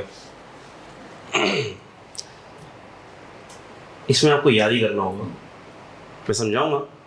बहुत आसान सा एरिया है, और ये बहुत ही आसान एरिया है। यानी कि अगर मैं आपसे कहूं कि ये 5 से 10 marks are very easy to gain, तो ये गलत नहीं होगा। तो सर इसमें कुछ टेक्निकल चीज़ें नहीं हैं, कुछ टेक्निकल चीज़ें नहीं, आसान। टैक्स का सिस्टम क्या होता है, टैक्स के सिस्टम के क्या फ़ायदे होते हैं, टैक्स, तो ये टैक्स का सिस्टम कैसे वजूद में आया, फिर एथिक्स की बातें, टैक्स देना चाहिए नहीं देना चाहिए। सर ये टैक्स जो एडमिनिस्ट्रेशन करते हैं उनके लिए एथिकल इश्यूज़ क्या क्या हैं, टैक्स पेयर के एथिकल इश्यूज़ क्या क्या हैं, टैक्स कंसल्टेंट के एथिकल इश्यूज़ क्या क्या हैं, वो टैक्स चोरी करते हैं, एथिक्स की बातें होंगी, जनरल बातें होंगी। कॉन्स्टिट्यूशनल प्रोविजंस, कॉन्स्टिट्यूशनल प्रोविजंस में क्या बातें होंगी, कॉन्स्टिट्यूशनल प्रोविजंस में क्या बातें होंगी, कॉन्स्टिट्यूशनल प्रोविजंस में ये बातें होंगी कि हमारे कॉन्स्टिट्यूशन ने क्या लिखा है, इनकम टैक्स किसको मिलता है, यानी इनकम टैक्स और सेल्स टैक्स जो है वो फेडरल गवर्नमेंट के पास जाता है, आपके फेडरल कंसोलिडेटेड फंड में जाता है, इसकी हम बात करेंगे बाद में। विफाक के पास जाता है, विफाक के पास जाता है। आपने अक्सर सुना होगा ना, विफाक और सूबे की जंग चल रही है रिसोर्सेज में, सूबा बोल रहा है ये पैसे हमको दो, विफाक बोल रहा है नहीं भाई हमारा माल है, आपस में फड्डे चल रहे हैं सबके। इसी तरह जो सेल्स टैक्स ऑन सर्विसेज है वो प्रोविंसेस के पास जाता है, वो माल प्रोविंसेस के पास जाता है। ये सारी बातें इसके अंदर कॉन्स्टिट्यूशनल प्रोविजन में आएंगी, लेकिन ये भी बहुत इजी बातें हैं, इसमें कोई टेक्निकल बात नहीं है। और बगैर कोई टेक्निकल काम किए हुए आपको मिल कितने जाते हैं एग्जाम में मार्क्स, 5 से 10 मार्क्स। थ्योरेटिकल एरिया है, इजी एरिया है, ये हम गो थ्रू करेंगे और आपने घर जाके इसको याद कर लेना है, बहुत सिंपल, बहुत इजी। फिर आता है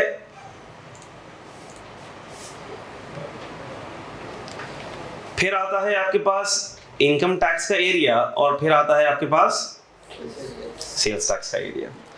इनकम टैक्स के एरिया को आप देखें मार्किंग ग्रिड में 2 हिस्सों में डिवाइड किया गया है, चार्जेबिलिटी और एडमिनिस्ट्रेशन एंड कंप्लायंस। अच्छा, ये जो एरिया है एडमिनिस्ट्रेशन एंड कंप्लायंस वाला, एडमिनिस्ट्रेशन एंड कंप्लायंस वाला, मैं कहूंगा कि ये भी थोड़ा थ्योरेटिकल एरिया, ये भी क्या है थ्योरेटिकल एरिया। टैक्स का रिटर्न कब फाइल करना है, गलत फाइल किया तो क्या होगा, उसमें एरर हो गया तो क्या होगा। सर अगर गलत हमने बता दी अपनी इनकम, हमने अपनी इनकम बताई ही नहीं, टैक्स वाले को हमने रिटर्न फाइल, रिटर्न कहते हैं डेटा आपकी इनकम का और टैक्स का जो डेटा आप फाइल करते हैं, सारी बातें आएंगी, मैं सिर्फ अभी मोटी मोटी बात कर रहा हूँ। आप टैक्स का जो डेटा फाइल करते हैं टैक्स वाले के पास कि मैंने पूरे साल में इतना कमाया, मैंने इतने एक्सपेंसेस किए, वो आपने गलत बता दिया, झूठ बता दिया, टैक्स चोरी किया आपने, नहीं बताया तो क्या होगा। सर गलत बता दिया और टैक्स वाले ने पकड़ लिया तो क्या होगा। और सर अगर टैक्स वाला बोल, हम कह रहे हैं हमारी इनकम 25 लाख रुपए है और टैक्स वाला कह रहा है नहीं नहीं झूठ बोल रहे हो, 25 लाख नहीं है, तुम्हारी इनकम तो 40 लाख रुपए है, तुम्हारी इनकम तो 1 करोड़ रुपए है, लाओ 1 करोड़ रुपए पर टैक्स दो। तो सर क्या हम किसी इंसाफ, कोई हम इंसाफ का दरवाज़ा खटखटा सकते हैं? जी खटखटा सकते हैं। फिर इसमें इंसाफ के दरवाजे नजर आएंगे हमें, कमिश्नर अपील, एपेलेट ट्रिब्यूनल, ठीक है, ऑल्टरनेट डिस्प्यूट रेजोल्यूशन कमेटी, फिर हाई कोर्ट, सुप्रीम कोर्ट, फिर इंसाफ के दरवाजे नजर आएंगे हमें। तो सर कौन से इंसाफ का दरवाजा कब खटखटाना है, कितने दिन में खटखटाना है, क्या होगा क्या नहीं होगा, वो सारी की सारी बातें किसमें आएंगी नजर आपको? वेल्थ स्टेटमेंट किसको फाइल करनी है, वेल्थ स्टेटमेंट कैसे फाइल करनी है, ये सारी बातें कहाँ नजर आएंगी आपको? Income tax laws, administration and compliance में। तो इसमें थोड़ी, इसमें भी थियोरेटिकल चीज़ें हैं, यानी कि जो समझाने वाली चीज़ें वो मैं समझा दूंगा, लेकिन कुछ चीज़ें याद करने वाली हैं, अब वो मैं आपके दिमाग में बैठ कर डाल नहीं सकता। मिसाल के तौर पर अपील आपने कितने दिन में फाइल करनी है? भाई 30 दिन में फाइल करनी है। अपील फाइल करने के लिए आपको क्या क्या चीज़ें लिखी हुई होनी चाहिए, आपको क्या क्या चीज़ें डॉक्यूमेंट करनी है वो आपको याद होनी चाहिए। रिकॉर्ड्स आपने क्या क्या रखने हैं, अगर आप सैलरी अर्न कर रहे हैं तो आपने क्या क्या रिकॉर्ड्स रखने हैं, अगर आप बिजनेस इनकम अर्न कर रहे हैं तो आपने क्या क्या रिकॉर्ड्स रखने हैं, मैं बता तो दूंगा, समझा तो दूंगा, लेकिन इसमें कुछ भी करके आपको घर जाके याद करना होगा, माजरत के साथ याद तो करना होगा। इसमें बात समझ आती? तो सर इसका कितना एरिया है, इसका कितनी वेटेज है? इसकी कितनी वेटेज है भाई? इसकी है हमारे पास, इसकी 5 से 10 थी, और इसकी कितनी है?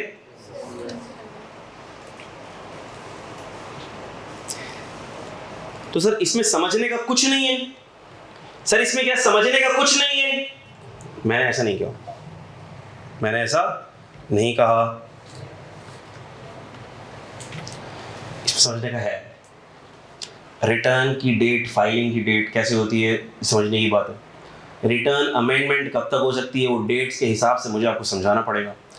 तो इसमें जहाँ जो चीज़ समझने की है ना, वो तो समझने की है, वो तो समझना पड़ेगा। लेकिन फिर कुछ चीज़ें ऐसी हैं जो याद ही करने वाली हैं। रीडिंग करूँगा मैं, उर्दू में समझाऊंगा आपको, वो आपको इजी समझ आ जाएगा। तो अब कुछ बच्चे क्या करते हैं, सर ने तो बोल दिया कि थियोरेटिकल एरिया है, छोड़ दो, मिस कर दो, स्किप कर दो, सर समझा रहे हैं, कुछ ध्यान देने की जरूरत नहीं है। वो बच्चे बेवकूफ़ तरीन बच्चे, क्योंकि अगर सर ने जो चीज़ बताई ना, मैं जो चीज़ यहाँ क्लास में रीड कर लूँगा ना, और अगर आपने सुन लिया गौर से आंखें खोल के, आप यकीन करो एग्जाम में अगर आ गया ना, आपको मेरी आवाज़ गूंजेगी एग्जाम में, क्लास एग्जाम के एग्जामिनेशन हॉल में, सर ने ये बताया था, ऐसे बताया था।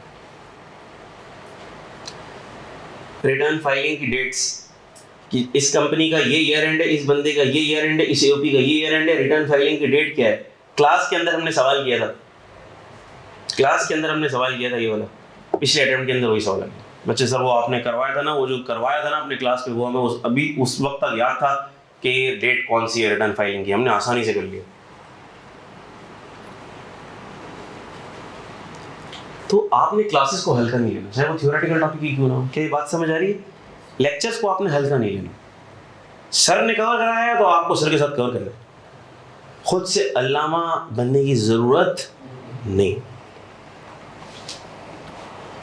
अल्लामा बनिएगा जब आप सीए फाइनल में जाए तो।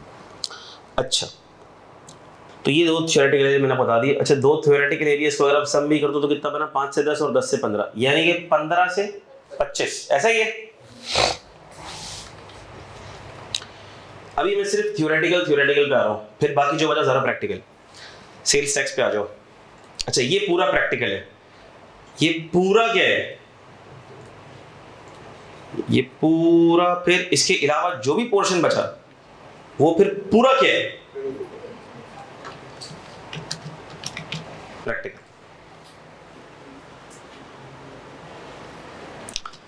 सर सेल्स टैक्स की बातें बता दें आप हमें, बता देते बेटा। सेल्स टैक्स के अंदर बहुत ही सिंपल है। सेल्स टैक्स के अंदर ये जो 20 से 30 मार्क्स आपको नजर आ रहा है ना, 20 से 30 मार्क्स, आमतौर पर सेल्स टैक्स आता है 25 से 30 मार्क्स का। 20 को तो नहीं आता, 25 से 30 मार्क्स का आता है। कभी आपको 25 मार्क्स का नजर आएगा, कभी 27 मार्क्स का नजर आएगा, कभी 29 मार्क्स का नजर आएगा, ऐसे आपको सेल्स टैक्स नजर आएगा। तो इस 20 से 30 मार्क्स में अगर मैं आपसे कहूं कि 27 मार्क्स का सेल्स टैक्स आ गया, कितने मार्क्स का, 27 मार्क्स का, तो उस 27 मार्क्स में से 8 मार्क्स थ्योरी के पोर्शन के होंगे और 19 मार्क्स आपके प्रैक्टिकल पोर्शन से होंगे। बात समझ आ गई? यानी कि मिसाल के तौर पर अगर 30 मार्क्स का पोर्शन समझ दूं मैं, तो 9-10 मार्क्स थ्योरी के होंगे, बाकी 20-21 मार्क्स किसके होंगे, आपके प्रैक्टिकल कॉन्सेप्ट्स के होंगे। तो इसका मतलब कि सर इसके अंदर मैं सिंपली ये कह सकता हूं कि आपका 75% अराउंड प्रैक्टिकल है और 25 to 30% क्या है, तकरीबन थ्योरेटिकल है। इस हिसाब से सर ओवरऑल पेपर का कॉम्पोजिशन क्या बना थ्योरी और प्रैक्टिकल के अंदर, मैं आपको बता दूं। ओवरऑल कंपोजिशन बनता है, ओवरऑल पूरे पेपर का जो कंपोजिशन बनता है वो आम तौर पर बनता है 65% practical, 35% theoretical. This is the overall composition of the paper. अच्छा, अब ये जो मैंने आपको बोला प्रैक्टिकल टैक्स का जो प्रैक्टिकल है ना, जरूरी नहीं है कि वो हर चीज नंबर्स की फॉर्म में हो, हर चीज किसी सम की फॉर्म में हो, ये जरूरी नहीं है। मिसाल के तौर पर छोटी सी मिसाल दे रहा हूँ। एग्जाम में सवाल आ गया कि मिस्टर सादिक हैज़ गिफ्टेड, और ये पेपर का ही सवाल है, mister Sadiq has gifted cash amount of 600,000 rupees to his son along with a painting. ठीक है? His son has disposed of the painting on 25th of June 2026. और डेट ऑफ गिफ्ट मिसाल के तौर पर 10 मई 2026.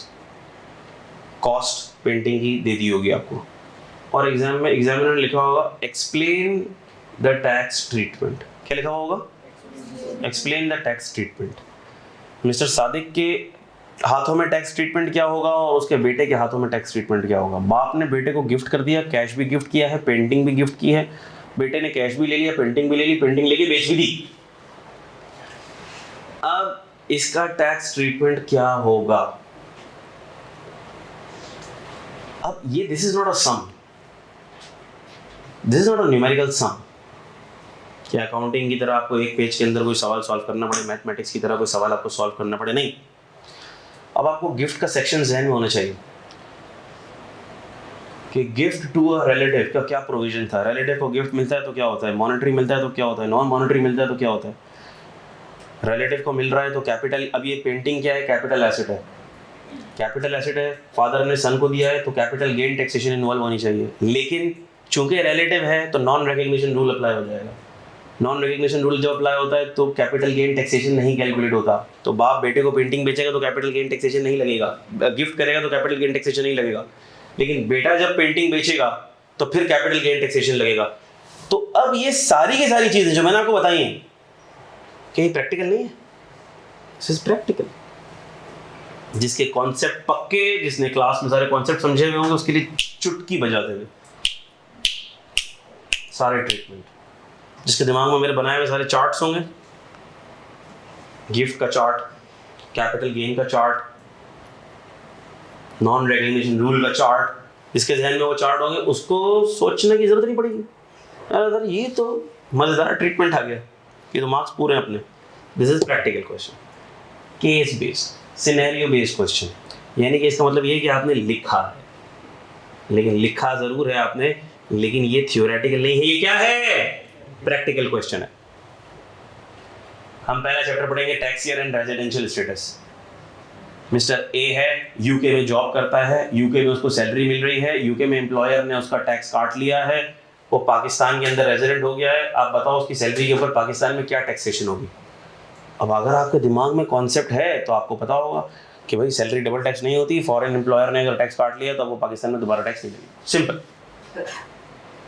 इसका थ्योरी से कोई ताल्लुक नहीं, अंडरस्टैंडिंग से ताल्लुक है. अंडरस्टैंडिंग आपकी है, now you can draft the answer. Drafting आनी चाहिए आपको, वो हम आपको सिखाएंगे.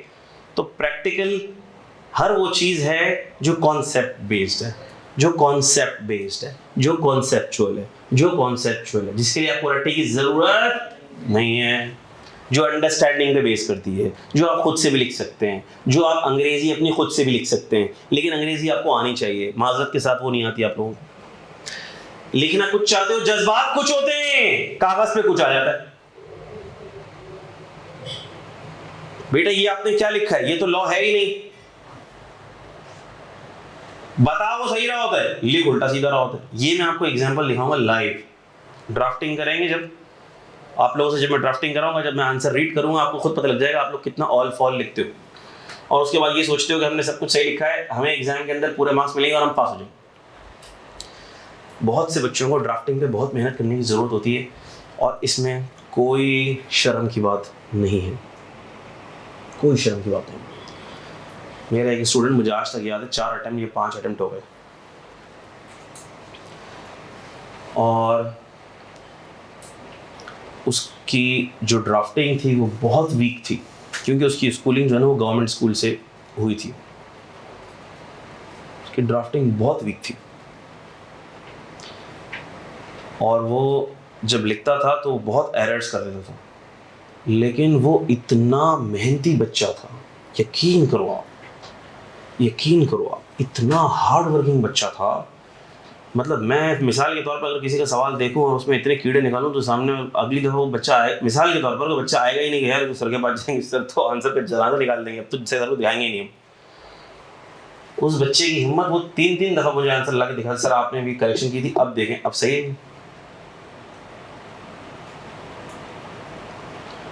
वो हिम्मत नहीं हारने वाला बच्चा था। सारे पेपर फर्स्ट अटेम्प्ट में निकाले उसने कैफ के, सारे पेपर माशाल्लाह, इतना मेहनती बच्चा। फर्स्ट सीट पे बैठता था, फर्स्ट सीट इधर, फर्स्ट सीट बिल्कुल फ्रंट, वेरी हार्ड वर्किंग। तो अगर आप में कोई कमी है ना, वो हार्ड वर्किंग से पूरी हो जाएगी, लेकिन हरामखोरी वाली अगर कमी है ना, वो किसी तरह पूरी नहीं हो सकती। हरामखोरी नहीं होनी चाहिए, सुस्ती काहली नहीं होनी चाहिए। अच्छा, फिर आगे की बातें मुझे बताने की जरूरत नहीं, क्योंकि हम जब पूरा कोर्स पढ़ेंगे तो आपको पता लग ही जाएगा। ठीक है, मोटी मोटी बातें मैंने जितनी आप बताने वाली थी मैंने बता दी, बाकी सब छोड़। इनकम टैक्स का कोर्स बहुत सारा है, पूरा पढ़ना है भाई, पढ़ना है तो पढ़ ही लेंगे। सेल्स टैक्स की भी बातें बहुत सारी हैं, वो भी सारी पढ़ी लेंगे इंशाल्लाह, अल्लाह करा देगा सारा इंशाल्लाह। ठीक है, ये सब चीज़ें कर लेंगे इंशाल्लाह, टेंशन की बात नहीं। अच्छा, अब इधर आ जाओ, देखो टीचिंग आवर्स कितने लिखे हैं? 110 से 135 घंटे, ऐसा ही है। अच्छा, फिर एक प्लानर मेरा बनाया हुआ है। ये प्लानर थोड़ा सा उस टाइम का है जब मैं व्हाइट बोर्ड पे मार्कर से पढ़ाता था। जब टेक्नोलॉजी का हमने इस्तेमाल किया तो ये आवर्स रिड्यूस हो गए। क्यों रिड्यूस हो गए आवर्स?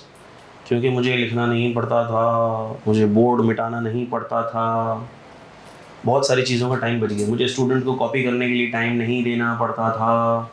चलो भाई, मैंने पूरा सवाल कर लिया, अब आप लोग कॉपी करो। अब मैं करते करते अगर कॉपी करवाऊंगा तो बच्चे समझ नहीं पाएंगे। चलो आप कॉपी करो, अब मैं बैठा हूँ 5 मिनट, बच्चे कॉपी कर रहे हैं, फिर रब हो रहा है, सारा टाइम बच गया। तो पहले टाइम बहुत और ज़्यादा लगता था, तो ये एरिया वाइज उसकी कुछ डिस्ट्रीब्यूशन है। लेकिन अब जो टाइम लगता है, वर्कशॉप का टाइम अलग है। देखो वर्कशॉप का टाइम फिर मैं बता रहा हूँ अलग है। 3 दिन का जो हमारा वर्कशॉप होता है, 5-5 घंटे का वो वर्कशॉप होता है, वो अलग है टाइम।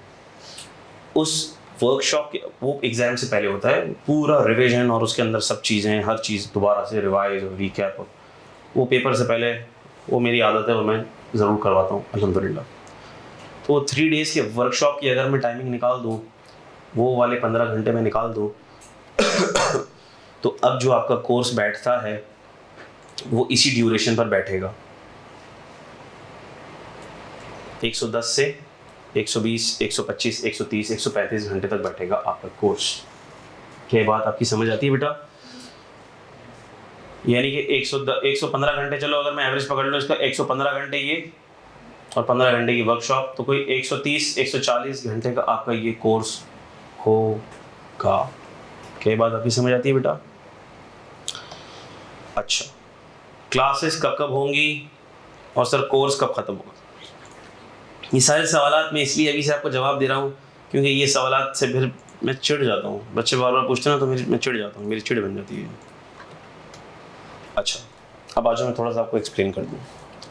देखो, I am very open, I am very honest, और मुझे आदत नहीं है कि कोई बात मैं छुपाऊँ, बाद में बताऊँ। तो इंशाल्लाह, अच्छा एक सेकंड मैं चेंज कर दूँ सही। इंशाल्लाह इस साल मेरी हज पे रवानगी है इंशाल्लाह, और 8 मई को मेरी रवानगी है, 8-9 मई को मेरी रवानगी। तो सर अब मैंने ये कोर्स कैसे प्लान किया है, मैंने ये कोर्स का ड्यूरेशन और टाइमिंग कैसे प्लान किया है, तो वो मैं आपके सामने रख रहा हूँ डे 1 से, वो मैं आपके सामने रख रहा हूँ डे 1 से, ताकि हमारे बीच में कोई कम्युनिकेशन गैप ना हो। सर आपने तो ये नहीं बोला था, आपने हमें नहीं बताया था, आपने हमें नहीं बताया था कि कोर्स के बीच में गैप आएगा, आप चले जाएंगे, आपने हमें नहीं बताया था कोर्स कब ख़त्म होगा। I don't like this gap. मैं आपको प्लान बता रहा हूँ, मैं आपको टाइमिंग्स बता रहा हूँ, आपको समझ आता है ठीक है, नहीं समझ आता जैसा आपको सही लगे, ठीक है। लेकिन मैं ये चाहता था कि मैं बिल्कुल पहली क्लास से आपको बताऊँ। तो अब आओ मेरा प्लान देख लो भाई।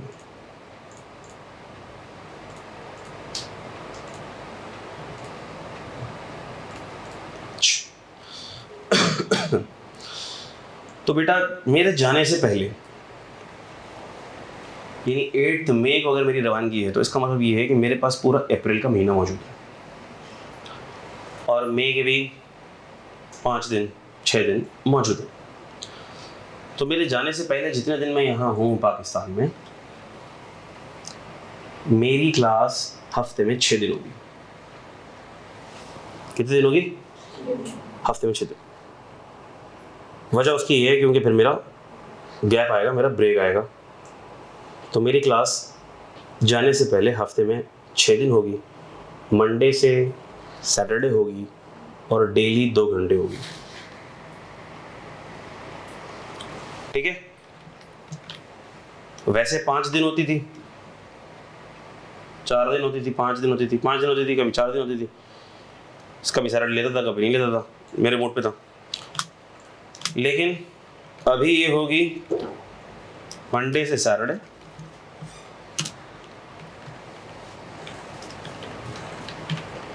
10:15 to 12:15। इसमें कभी ये होगा कि सर उमर काजी लेट आ रहे होंगे तो उनके 15-20 मिनट आधा घंटा हमने खींच लिया, तो 2 की जगह ये 2.5 घंटे खींच ली गई।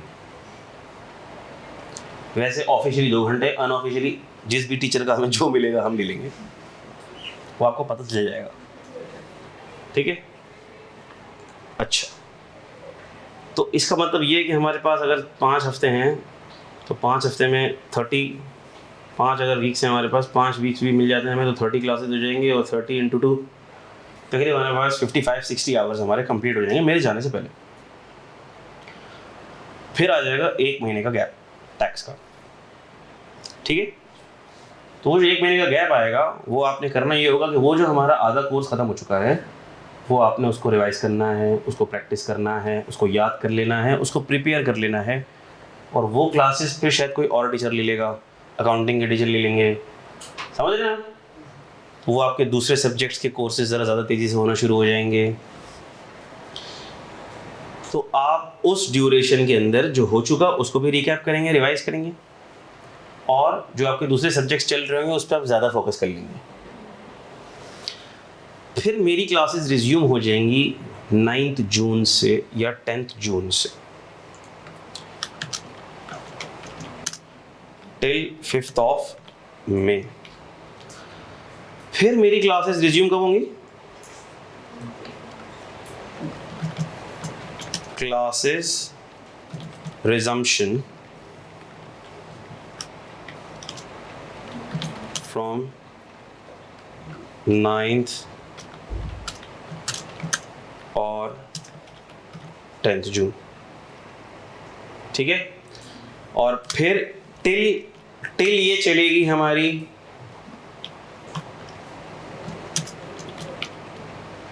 15 जुलाई तक। पेपर्स आपके शुरू होंगे 15 अगस्त से, 17 अगस्त से। पेपर कब से शुरू होंगे आपके? 17 अगस्त से। तो 15, तो मैं इसमें यूँ अपने लिए थोड़ी सी आसानी रख लूँ, मैं 15 से 20 जुलाई तक आपका एक कोर्स खत्म होगा। 17 अगस्त से आपके पेपर शुरू होंगे और आपका टैक्स का पेपर होगा कोई 21-22 तारीख को आपका टैक्स का पेपर होगा। तो 20 जुलाई को भी अगर आपका कोर्स खत्म होता है और अगर आपका 21-22 को भी कहीं टैक्स का पेपर बैठता है तो you will still have 1 month for your self preparation. ठीक है? हाँ, इसके लिए मुझे थोड़ा सा आउट ऑफ द वे जाकर डेली क्लासेस लेना पड़ेंगी, 2 घंटे आपको भी लेना पड़ेंगी वो क्लासेस। ठीक है? लेकिन हमारा कोर्स कवरेज इस ड्यूरेशन के अंदर अल्लाह के हुक्म से कंप्लीट हो जाएगा और हमारा कवर हो जाएगा। ठीक है? लेकिन ये पहली क्लास से आपको बताने का मकसद ये है कि आपके जहन में एक्सपेक्टेशंस बिल्कुल क्लियर रहें। अब अगर कोई बोले नहीं सर 6 दिन तो हम नहीं पढ़ सकते, सीए का बच्चा तो वो होता है जो 6 दिन नहीं 7 दिन पढ़ेगा, टीचर नहीं पढ़ाएगा तो खुद पढ़ेगा घर पे और दिन के 10 से 12 घंटे पढ़ेगा, तो वो है सीए का स्टूडेंट। ठीक है? ये तो पढ़ाने वाले की हिम्मत है कि वो पढ़ा रहा है, आपने तो सिर्फ बैठ के मूवी देखनी है। बात समझ रहे? तो आपने बहर तौर ये जहन में रखना है कि मेरी क्लासेस होंगी, मैं क्लासेस लूँगा और आपको इन दिनों में आना पड़ेगा।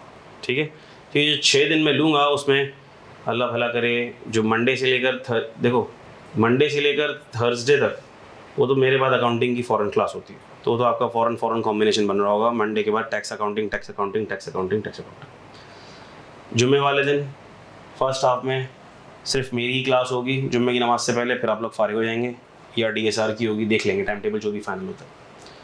एक सैटरडे वाला दिन है जो आपको मेरी मोहब्बत में आना पड़ेगा, ये जैसे आपकी मर्ज़ी, आप ऑनलाइन जाएँ, ऑनलाइन लें, आप आएँ, मुझे बहुत ज़्यादा खुशी होगी। ठीक हो गई बात।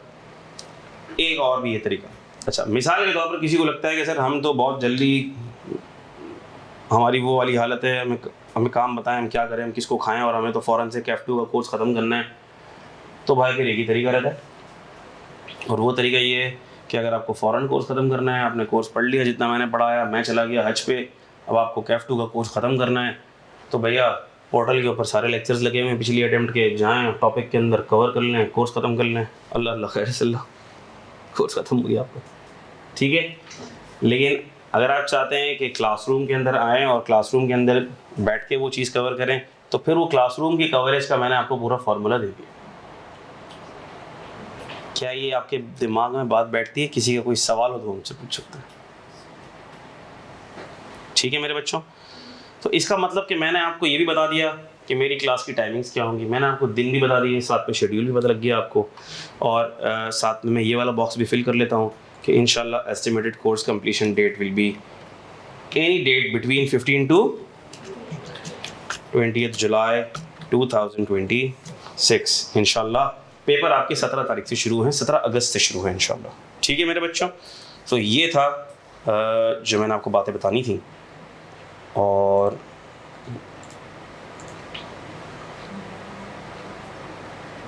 ठीक है बाकी की चीज़ें बात में साथ साथ इंशाल्लाह ताला चलती रहेंगी। कुछ हैं रीज़न्स ऑफ फेलियर, मैंने आपको कुछ रीज़न्स ऑफ फेलियर तो बता भी दिए। सिलेक्टिव स्टडीज़ जो आपने नहीं करनी, देखो मेरे बच्चों मैं आपसे रिक्वेस्ट कर रहा हूँ, आप CA के अंदर हो, आप CA कर रहे हो, ठीक है, आप कोई छोटी मोटी क्वालिफिकेशन लेने के लिए लाइन में नहीं खड़े हुए। आप मुझे कोई ऐसा बच्चा है जो ये बता दे, वो हाथ रेस करके, आप में से कोई ऐसा बच्चा है जिसने ये सुना हो कि CA की क्वालिफिकेशन आसान है? अच्छा, लेकिन ऐसे कितने बच्चे हैं जिन्होंने ये सुना है कि CA मुश्किल है? बाकी उन्होंने कुछ भी नहीं सुना कि आसान है कि मुश्किल है। तो CA की क्वालिफिकेशन मुश्किल है, नहीं सुना तो अब सुन लें।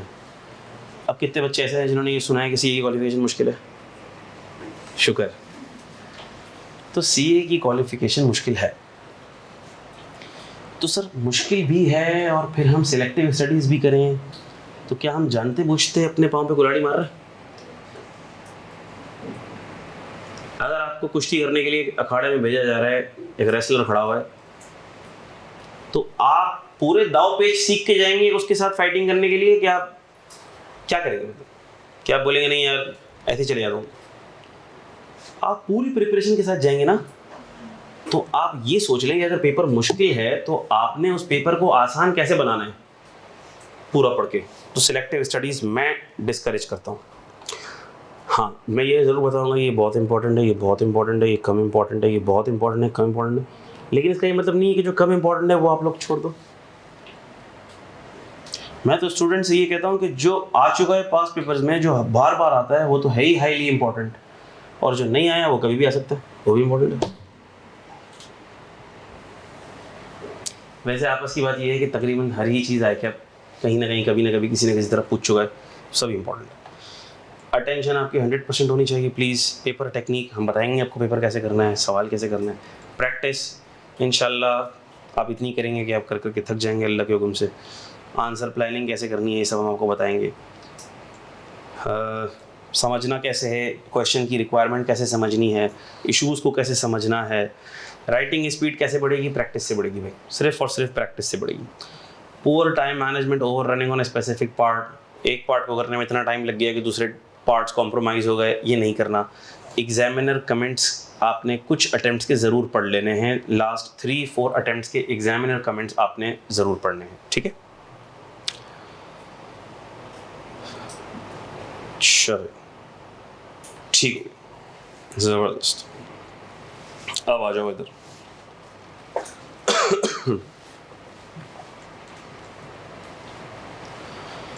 तो इन सारी बातों के बाद अब हम आते हैं अपनी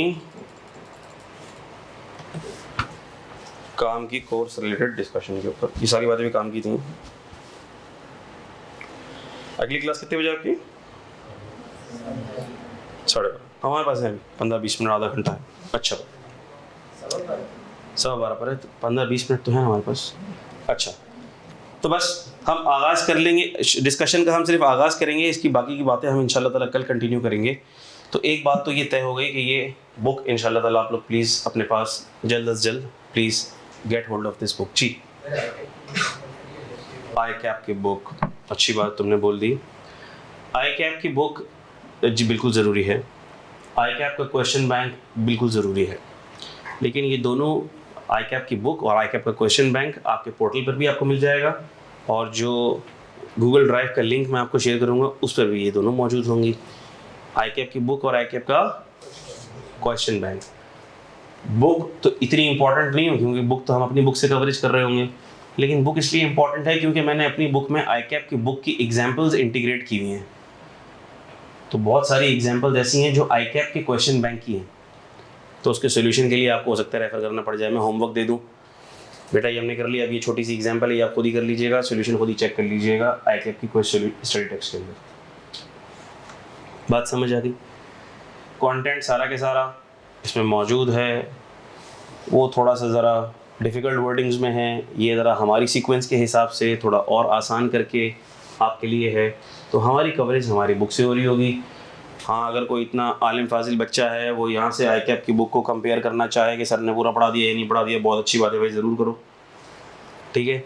लेकिन आमतौर पर बच्चे एक किताब ही पढ़ लें तो उनका एहसान माना जाए, वो क्या दूसरी किताब को हाथ लगाएंगे।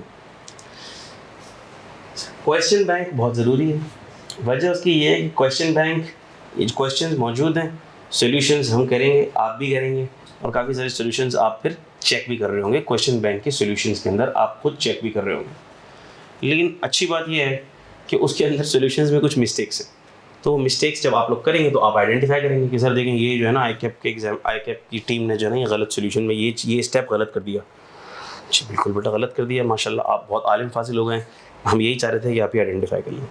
तो सॉल्यूशंस में कुछ मिस्टेक्स हैं, लेकिन अल्हम्दुलिल्लाह हमारे बच्चे इतने कैपेबल और इनेबल हो जाते हैं कि जब वो सॉल्व करते हैं तो वो खुद आइडेंटिफाई कर लेते हैं कि सर ये ट्रीटमेंट सोल्यूशन के अंदर गलत हुआ होगा, ये पुराना ट्रीटमेंट है जो गलती से सोल्यूशन के अंदर आ गया, तो वो आपको खुद ही लग जाएगा, टेंशन ली जरूरी नहीं। अब मिसाल के तौर पर एक सोल्यूशन है वो 98% ठीक है, एक स्टेप गलत है, कोई बात नहीं उसे कर लेंगे। लेकिन आई कैप का जो ऑफिशियल टेक्स्ट है, मैं कभी ये नहीं कह सकता कि आप उसको देखो ही नहीं, वो आई कैप का ऑफिशियल टेक्स्ट है, स्टडी टेक्स्ट भी और क्वेश्चन बैंक भी, ठीक है, और वो बहुत और आपके लिए इंपॉर्टेंट है। तो मेरी बुक के अलावा अगर आप को मैं ये रेकमेंड करूं कि आप कोई चीज़ रेफर करो तो वो आई कैप का कंटेंट, इससे ज़्यादा टाइम आपके पास होगा नहीं कि आप मार्केट की किताब लेके उसको भी स्टडी करो तो बहुत अच्छी बात है, लेकिन इतना टाइम नहीं होगा आपके पास, क्योंकि आपने सिर्फ एक पेपर नहीं देना, आपने 2-3 पेपर देने होंगे। तो मेरी बुक के अलावा अगर कोई आपके पास रेफरेंस मटेरियल होना चाहिए तो वो कौन सा है? आई कैप की स्टडी टेक्स्ट और आई कैप का क्वेश्चन बैंक, और ये दोनों ड्राइव में मौजूद होंगे। ये हम जा बजा खुद ही खोल के रेफर कर रहे होंगे, जहाँ जहाँ जरूरत पड़ेगी आप खुद ही पता लग जाएगा। बात समझ आ गई है बेटा?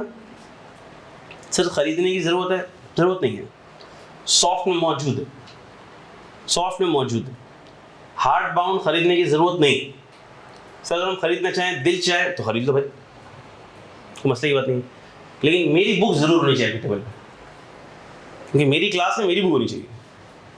आई कैप की खरीदो, घर पे रखो, जो भी करना है करो, मेरी बला से। क्लियर है बेटा? अच्छा, तो हम बेटा अपने डिस्कशन का आगाज करेंगे इनकम टैक्स से। किससे बेटा?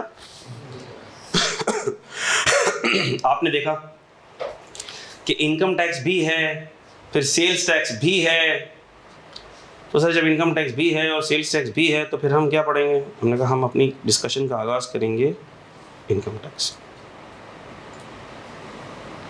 एक सेकंड दीजिएगा बेटा ज़रा। बेटा नजर आ रहा है आप लोगों को? चलो और से देखिएगा बेटा। तो हम कहते हैं कि टैक्सेस दो तरह के होते हैं, एक होते हैं डायरेक्ट टैक्सेस और एक होते हैं इनडायरेक्ट टैक्सेस। डायरेक्ट टैक्सेस और इनडायरेक्ट टैक्सेस। सर ये डायरेक्ट टैक्स क्या होता है, इसको डायरेक्ट टैक्स क्यों बोलते हैं, इनडायरेक्ट टैक्स क्या होता है और इनडायरेक्ट को इनडायरेक्ट टैक्स बोलते क्यों हैं, और ये कौन कौन से होते हैं? आओ इसके ऊपर थोड़ा सा हम तज्जिया कर लेते हैं। डायरेक्ट टैक्स इसको याद रखने का सबसे आसान तरीका, it is applied directly on income. जो इनकम के ऊपर डायरेक्टली अप्लाई हो जाए, सबसे आसान तरीका, जो इनकम के ऊपर जो टैक्स डायरेक्टली अप्लाई हो जाए उसे क्या कहते हैं? Direct tax.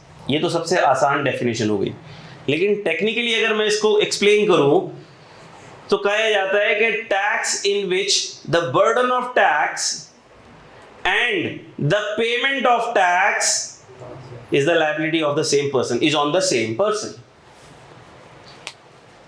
और वो पर्सन कौन है? Tax payer. Example, income tax on salary income. अभी बहुत सारी चीजें होंगी जो आपको नहीं पता, मैं बिल्कुल बेसिक बुनियादी बात करूं कि आपको समझाऊंगा, डिटेल में नहीं जाऊंगा, टेक्निकल नहीं होगा। आहिस्ता आहिस्ता हमारा टेक्निकल लेवल बढ़ेगा, बिल्कुल बेबी स्टेप से चलेंगे हम, बिल्कुल जीरो से।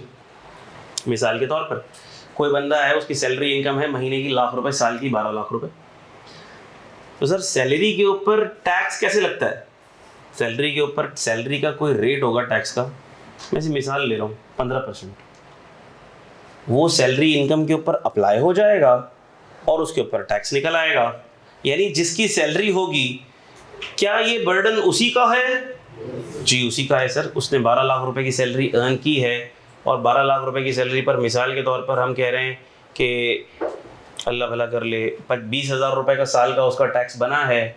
अभी हम देखेंगे कितना टैक्स बना है, हम कैलकुलेट भी करेंगे कैसे बना है, लेकिन मैं अभी कैलकुलेशन पर नहीं जा रहा। 12 लाख रुपए, और हम बात करते हैं एनुअल। क्या बात करते हैं हम? एनुअल बात करते हैं, एनुअल टर्म्स में बात करते हैं, पूरे साल की इनकम कितनी है। तो 12 लाख के ऊपर सर टैक्स बन रहा है पूरे साल का 20,000। अब ये 20,000 का जो टैक्स है, ये जिम्मेदारी किसकी है? जिसने सैलरी अर्न की है। तो बर्डन ऑफ टैक्स किसकी जिम्मेदारी है?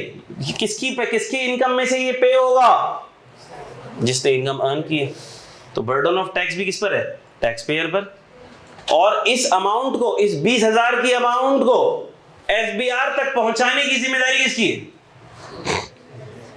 इसी की। एफबीआर कौन है? जो टैक्स कलेक्ट करता है, फेडरल बोर्ड ऑफ रेवेन्यू, जो टैक्स कलेक्ट करता है, जो टैक्स कलेक्ट करता है। तो sir burden of tax and payment of tax will be on the same person, will be on the same person.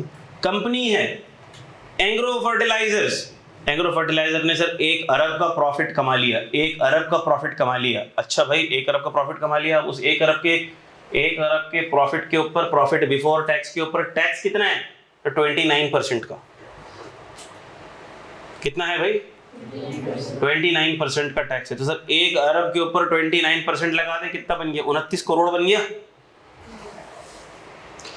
29 crore रुपए का टैक्स एंग्रो फर्टिलाइजर को देना है।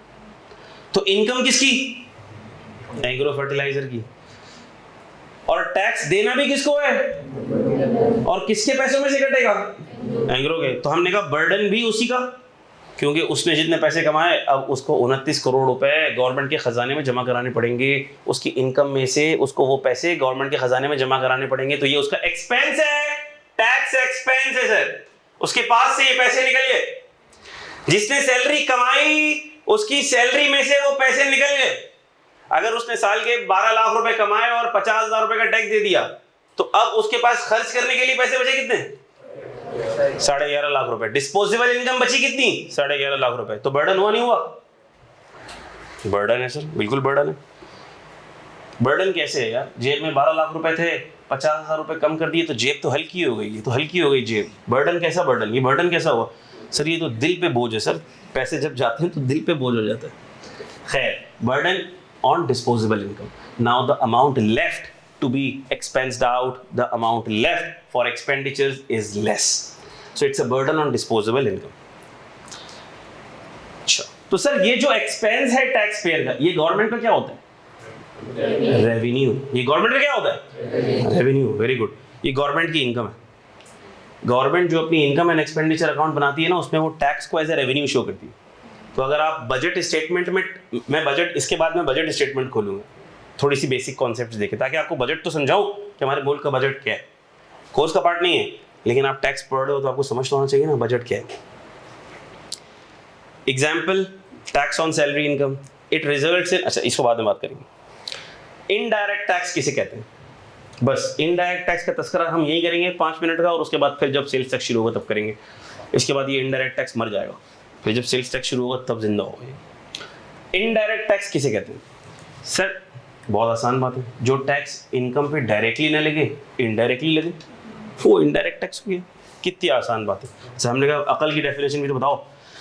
Tax in which burden of tax and payment of tax is on different persons. छोटी सी मिसाल के through समझाऊंगा। Tax में सबसे इंपॉर्टेंट होती है एग्जाम्पल।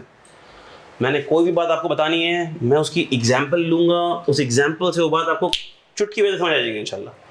तो एग्जाम्पल आप लोग लिख लिया करो प्लीज। मैं हर चीज़ नहीं लिखूंगा, मैं हर चीज़ नोट नहीं करूंगा। मैं कितनी चीज़ें होंगी मैं ज़ुबानी आपको एग्जाम्पल दे के निकल जाऊंगा। तो अगर कोई एग्जाम्पल ऐसी है जो आपको लगता है ये मैं लिख लूँ मुझे याद रहेगी, तो ज़रूर उसको लिख लिया करो, ईजी होगी और आपको बाद में याद भी आ जाएगी। सही है। इनडायरेक्ट टैक्स, मिसाल के तौर पर आज आप कैंटीन गए, कैंटीन से आपने एक बिस्किट खरीदा, कैंटीन गए, कैंटीन से आपने एक जूस खरीदा, तो क्या वो जो जूस की प्राइस है उसमें सेल्स टैक्स शामिल है? शामिल है। टैक्स शामिल है। कौन सा टैक्स शामिल है? सेल्स टैक्स शामिल है। तो आपने देखा होगा MRP, market retail price plus sales tax भी साथ में ऐड हो गया। मिसाल ले रहा हूं मैं, ऐसी मिसाल ले रहा हूं, 83 रुपीज़ का जूस है, 84 रुपीज़ का जूस है, उस पर 16 रुपीज़ का सेल्स टैक्स है, 100 रुपये का जूस। सर हमने तो कैंटीन वाले को 100 रुपये दे दिए, हमने कैंटीन वाले को 100 रुपये दे दिए। क्यों भाई? इस पर तो लिखा हुआ है 82 प्लस 17 सेल्स टैक्स, तुमने पूरे 100 रुपये दे दिए। जी सर हमने पूरे 100 रुपये दे दिए।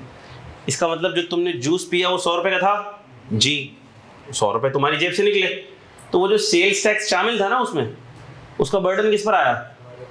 जिसने जूस पिया, जिसने बिस्किट खाया। इसका मतलब जो भी कंज्यूमर ऑफ गुड्स और सर्विसेज होगा, कंज्यूमर ऑफ गुड्स और सर्विसेज, जो गुड्स को कंज्यूम करेगा, जो सर्विसेज को कंज्यूम करेगा, ये सेल्स टैक्स का बर्डन उसके ऊपर पड़ेगा। तुमने प्रिंस बिस्किट लिया 40 रुपए का, 5 रुपए का सेल टैक्स था, तुमने 40 दिए, 35 प्लस 5, तुमने सेल टैक्स, तुमने पूरे 40 रुपए दिए दुकानदार को। तो क्या वो 5 रुपए का सेल्स टैक्स भी तुमने अपनी जेब से पे किया? जी सर पे किया। तो इसका मतलब बर्डन तो तुम पर आ गया, इसमें कोई दो राय है नहीं। लेकिन तुमने क्या वो 5 रुपए एफबीआर को दिए?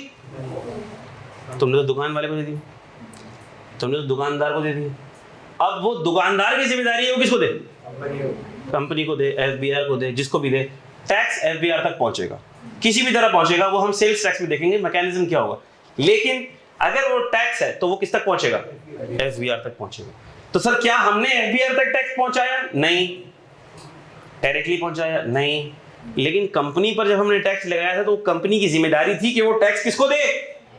एफबीआर को दे। लेकिन ये जो टैक्स बिस्किट पे लगा है, ये जो जूस पे लगा है, सर इसमें हमारी जिम्मेदारी नहीं है कि हम इसको एफबीआर तक पहुंचाएं। बर्डन हमारी जेब पे आया है, बियर हमने किया है, लेकिन जिम्मेदारी हमारी नहीं है कि हम एफबीआर तक पहुंचाएं। सो बर्डन ऑफ टैक्स तो किस पर है? कंज्यूमर पर, कंज्यूमर पर, कंज्यूमर पर, कंज्यूमर पर। बर्डन ऑफ टैक्स तो किस पर है? लेकिन पेमेंट ऑफ टैक्स कंज्यूमर आमतौर पर इसमें नहीं कर रहा होता। ठीक है मेरे बच्चों? तो burden of tax and payment of tax is on different person. So indirect tax की ये आमतौर पे एक निशानी है। Example sales tax, burden is on the end consumer, end consumer पर बर्डन होगा, इसकी ये निशानी है। सेल्स टैक्स, इनडायरेक्ट टैक्स की ये निशानी है कि एंड कंज्यूमर पर बर्डन फेंकता है सारा का सारा। बात समझ आती? अच्छा ये मैंने आपको बता दिया, it is imposed on consumption of goods and services, ये मैंने आपको बता दिया। अच्छा तो सर दोनों में से अच्छा कौन सा टैक्स है? मिसाल के तौर पर गवर्नमेंट सोच रही है टैक्स चाहिए हमें, माल कम पड़ गए, माल कम पड़ गया, टैक्स चाहिए, सर जोड़ के बैठे हैं, कौन सा टैक्स लगाया जाए? डायरेक्ट टैक्स लगाया जाए, पैसे लिए जाएं, या इनडायरेक्ट टैक्स के थ्रू पैसे लिए जाएं? बोलो फर्क क्या पड़ेगा? हमने कहा डायरेक्ट टैक्स के थ्रू अगर पैसे लिए जाए ना, तो सर ये इंसाफ के तकाजों को पूरा करता है। कैसे? जिसकी जितनी इनकम उसका उतना टैक्स। भाई जिसने जितनी इनकम कमाई है, जिसने ज्यादा इनकम कमाई है उसका ज्यादा टैक्स, जिसने ज्यादा इनकम कमाई है उसका ज्यादा टैक्स। या इसको यूं कह लो कि सर जिसने इस मुल्क की इस वतन की मिट्टी से ज्यादा फायदा उठाया, जिसने इस वतन के रिसोर्सेज से ज्यादा फायदा उठाया और उसने उन रिसोर्सेज से ज्यादा फायदा उठा के ज्यादा इनकम कमाई, तो अब उसकी जिम्मेदारी है कि वो सोसाइटी को पे बैक भी ज्यादा करे, गवर्नमेंट को पे बैक भी ज्यादा करे। लॉजिकल। और माल चूंकि उसके पास ज्यादा है, so he is in the position to pay higher tax. तो ये जो डायरेक्ट टैक्स होते हैं ना, देखो मैंने क्या लिखा है, it results in equitable distribution of wealth. इससे ऐसा नहीं होगा अमीर अमीर से अमीर तर हो रहा है, गरीब गरीब से। अमीर की इनकम का टैक्स गरीब पर नहीं जा रहा, जिसने जितनी इनकम कमाई है उसका उतना टैक्स है, वो ज्यादा टैक्स देगा। भाई बात समझ आ रही? वो ज्यादा टैक्स देगा। जबकि सेल्स टैक्स में क्या होता है? Sales tax it gives rise to inflation. इससे इन्फ्लेशन होगी। क्यों इन्फ्लेशन होगी? सर इससे इन्फ्लेशन इसलिए होगी क्योंकि जिसकी इनकम कम होती है ना, वो इसमें मर जाता है, वो इसमें दब जाता है, कैसे? इसकी डिटेल बात, बहुत ज़्यादा बात मैं अभी नहीं करूँगा, ये हम सेल्स टैक्स जब पढ़ेंगे ना तब करेंगे। मैं आपको सिर्फ इसमें एक एग्जाम्पल दे के बात समझाने की कोशिश करता हूँ, समझ आ जाए ठीक है, वरना सेल्स टैक्स के साथ देखेंगे। मिसाल ले रहा हूँ, एक अमीर आदमी है, एक गरीब आदमी है, मिस्टर ए है और मिस्टर बी है। मिस्टर ए बहुत अमीर आदमी है और वो साल के कमाता है 50 लाख रुपए, और मिस्टर बी गरीब आदमी है, वो साल के कमाता है 10 लाख रुपए। लेकिन दोनों ने पूरे साल में, दोनों दोस्त हैं, एक ही ऑफिस में काम करते हैं। मैं ऐसे ही छोटे मोटे सिनेरियो बना के, इसलिए हो सकता है उसमें थोड़ा सा तफरी का एलिमेंट हो, थोड़ा सा ज़रा, ताकि आपको याद रह जाए। मैं कुछ ऐसी एग्जांपल्स बना देता हूँ ताकि आपको याद रह जाए, ठीक है? कोशिश करता हूँ मैं आपको बिल्कुल इजी एग्जांपल से समझाऊं, क्योंकि ये सब्जेक्ट नया है आपके लिए। दो दोस्त हैं, एक ही ऑफिस में काम करते हैं, मिस्टर ए मिस्टर बी। एक की पूरे साल की इनकम, जब मैं इनकम की बात करूँ तो पूरे साल की इनकम की बात कर रहा हूँ। एक की पूरे साल की इनकम है 50 लाख रुपए और एक की पूरे साल की इनकम कितनी है? 10 लाख रुपए। दोनों एक ही ऑफिस में काम करते हैं, शाम की चाय एक साथ पीते हैं, कैंटीन में बैठते हैं, दोस्त हैं। बात की आवाज आ रही है बेटा? दोनों दोस्त हैं, शाम की चाय एक साथ पीते हैं, कैंटीन में बैठते हैं। लेकिन अमेरिकन सिस्टम, चाय अपनी अपनी मंगाते हैं, बिस्किट अपना अपना मंगवाते हैं। बिस्किट भी प्रिंस बिस्किट, 40 रुपए का प्रिंस बिस्किट दोनों खाते हैं शाम में, सही? अब मिस्टर ए और मिस्टर बी ने, दोनों ने पूरे साल में मिसाल के तौर पर 200 प्रिंस बिस्किट खाए। मिस्टर ए ने भी 200 प्रिंस बिस्किट खाए, मिस्टर बी ने भी 200 प्रिंस बिस्किट खाए, और एक प्रिंस बिस्किट के ऊपर सेल्स टैक्स है 5 रुपए का। तो 5 रुपए इंटू 200 कितने हुए? 1000। तो मिस्टर ए ने भी 1000 रुपए का सेल्स टैक्स दिया प्रिंस बिस्किट्स पर कंज्यूम करने पर, और मिस्टर बी ने भी 1000 रुपए का सेल्स टैक्स दिया प्रिंस बिस्किट कंज्यूम करने पर। मिस्टर ए की इनकम थी 50 लाख, मिस्टर बी की इनकम थी 10 लाख, दोनों ने 1000 रुपए का प्रिंस बिस्किट पे सेल्स टैक्स दिया। मुझे बता दो परसेंटेज ज्यादा किस पर बनी, ए पर या बी पर? बी पर। मैं अगर 1000 रुपए डिवाइड बाय 50 लाख करूंगा तो परसेंटेज कम बनेगी, जब मैं 1000 रुपए डिवाइड बाय 10 लाख करूंगा तो परसेंटेज, इसका मतलब कि गरीब पे टैक्स का बर्डन ज्यादा आ गया। इसीलिए तो हम कहते हैं जब पेट्रोल के ऊपर सेल टैक्स बढ़ाते ही गवर्नमेंट बढ़ाती है तो हम बोलते हैं गरीब मर गया, गरीब, महंगाई बढ़ जाएगी। क्यों बोलते हैं महंगाई बढ़ जाएगी? इसीलिए बोलते हैं। बात समझ आ रही है? इसका मतलब कि जो गरीब आदमी है उस पर टैक्स का रेशो बढ़ जाता है, डायरेक्टली नहीं, इनडायरेक्टली, लेकिन बढ़ जाता है। ये तो मैंने आपको एक बिस्किट की मिसाल दी है। जब महंगाई का तूफान आता है तो सब प्रोडक्ट पे पैसे बढ़ते हैं। अभी जैसे पेट्रोल बढ़ा है तो आपको क्या लगता है? सब लोग पैसे बढ़ाएंगे, सारे प्रोडक्ट के पैसे बढ़ जाएंगे, तो मरेगा कौन बेचारा? गरीब। बर्डन गरीब पे आएगा। इसीलिए मैंने क्या लिखा, इट गिव्स राइज टू, समझ आती बात बेटा? और इसके ऊपर मैंने क्या लिखा, it results in equitable distribution of wealth. क्या बात समझ आ गई? अच्छा, अब एक बात मैंने आपको और बता दी कि टैक्स जो है गवर्नमेंट के लिए क्या है और आवाम के लिए क्या है। अब मैं आपको दिखाता हूं बजट। ये आपके कोर्स का पार्ट नहीं है, लेकिन चूंकि माशाल्लाह आप बड़े हो गए तो ज़रूरी नहीं है कि सिर्फ मैं आपसे कोर्स की बातें करूं। कुछ बातें मैं आपसे अगर एक्स्ट्रा भी करूं तो वो आपके काम की हैं, आपके फ़ायदे की हैं, आपको पता होनी चाहिए। टाइम दे लीजिए 5 मिनट 10 मिनट।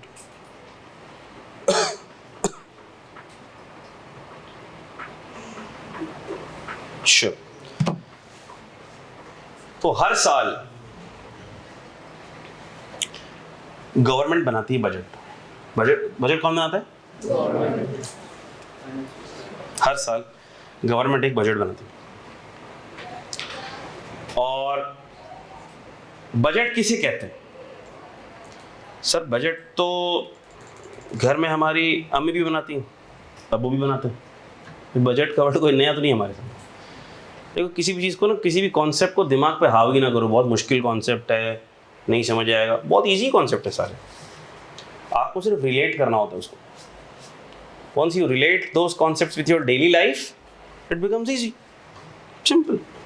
बजट क्या बजट सिर्फ गवर्नमेंट बनाती है? बजट तो आपके घर में आपके अम्मी अब्बू भी तो बनाते हैं। हाँ, अब्बू ने बोल दिया भाई बेगम मेरी मंथली इनकम है 2 लाख रुपए, 1.5 लाख रुपए में तुमको घर का बजट बनाना है। अब जो भी होगा वो 1.5 लाख रुपए के अंदर अंदर होना चाहिए।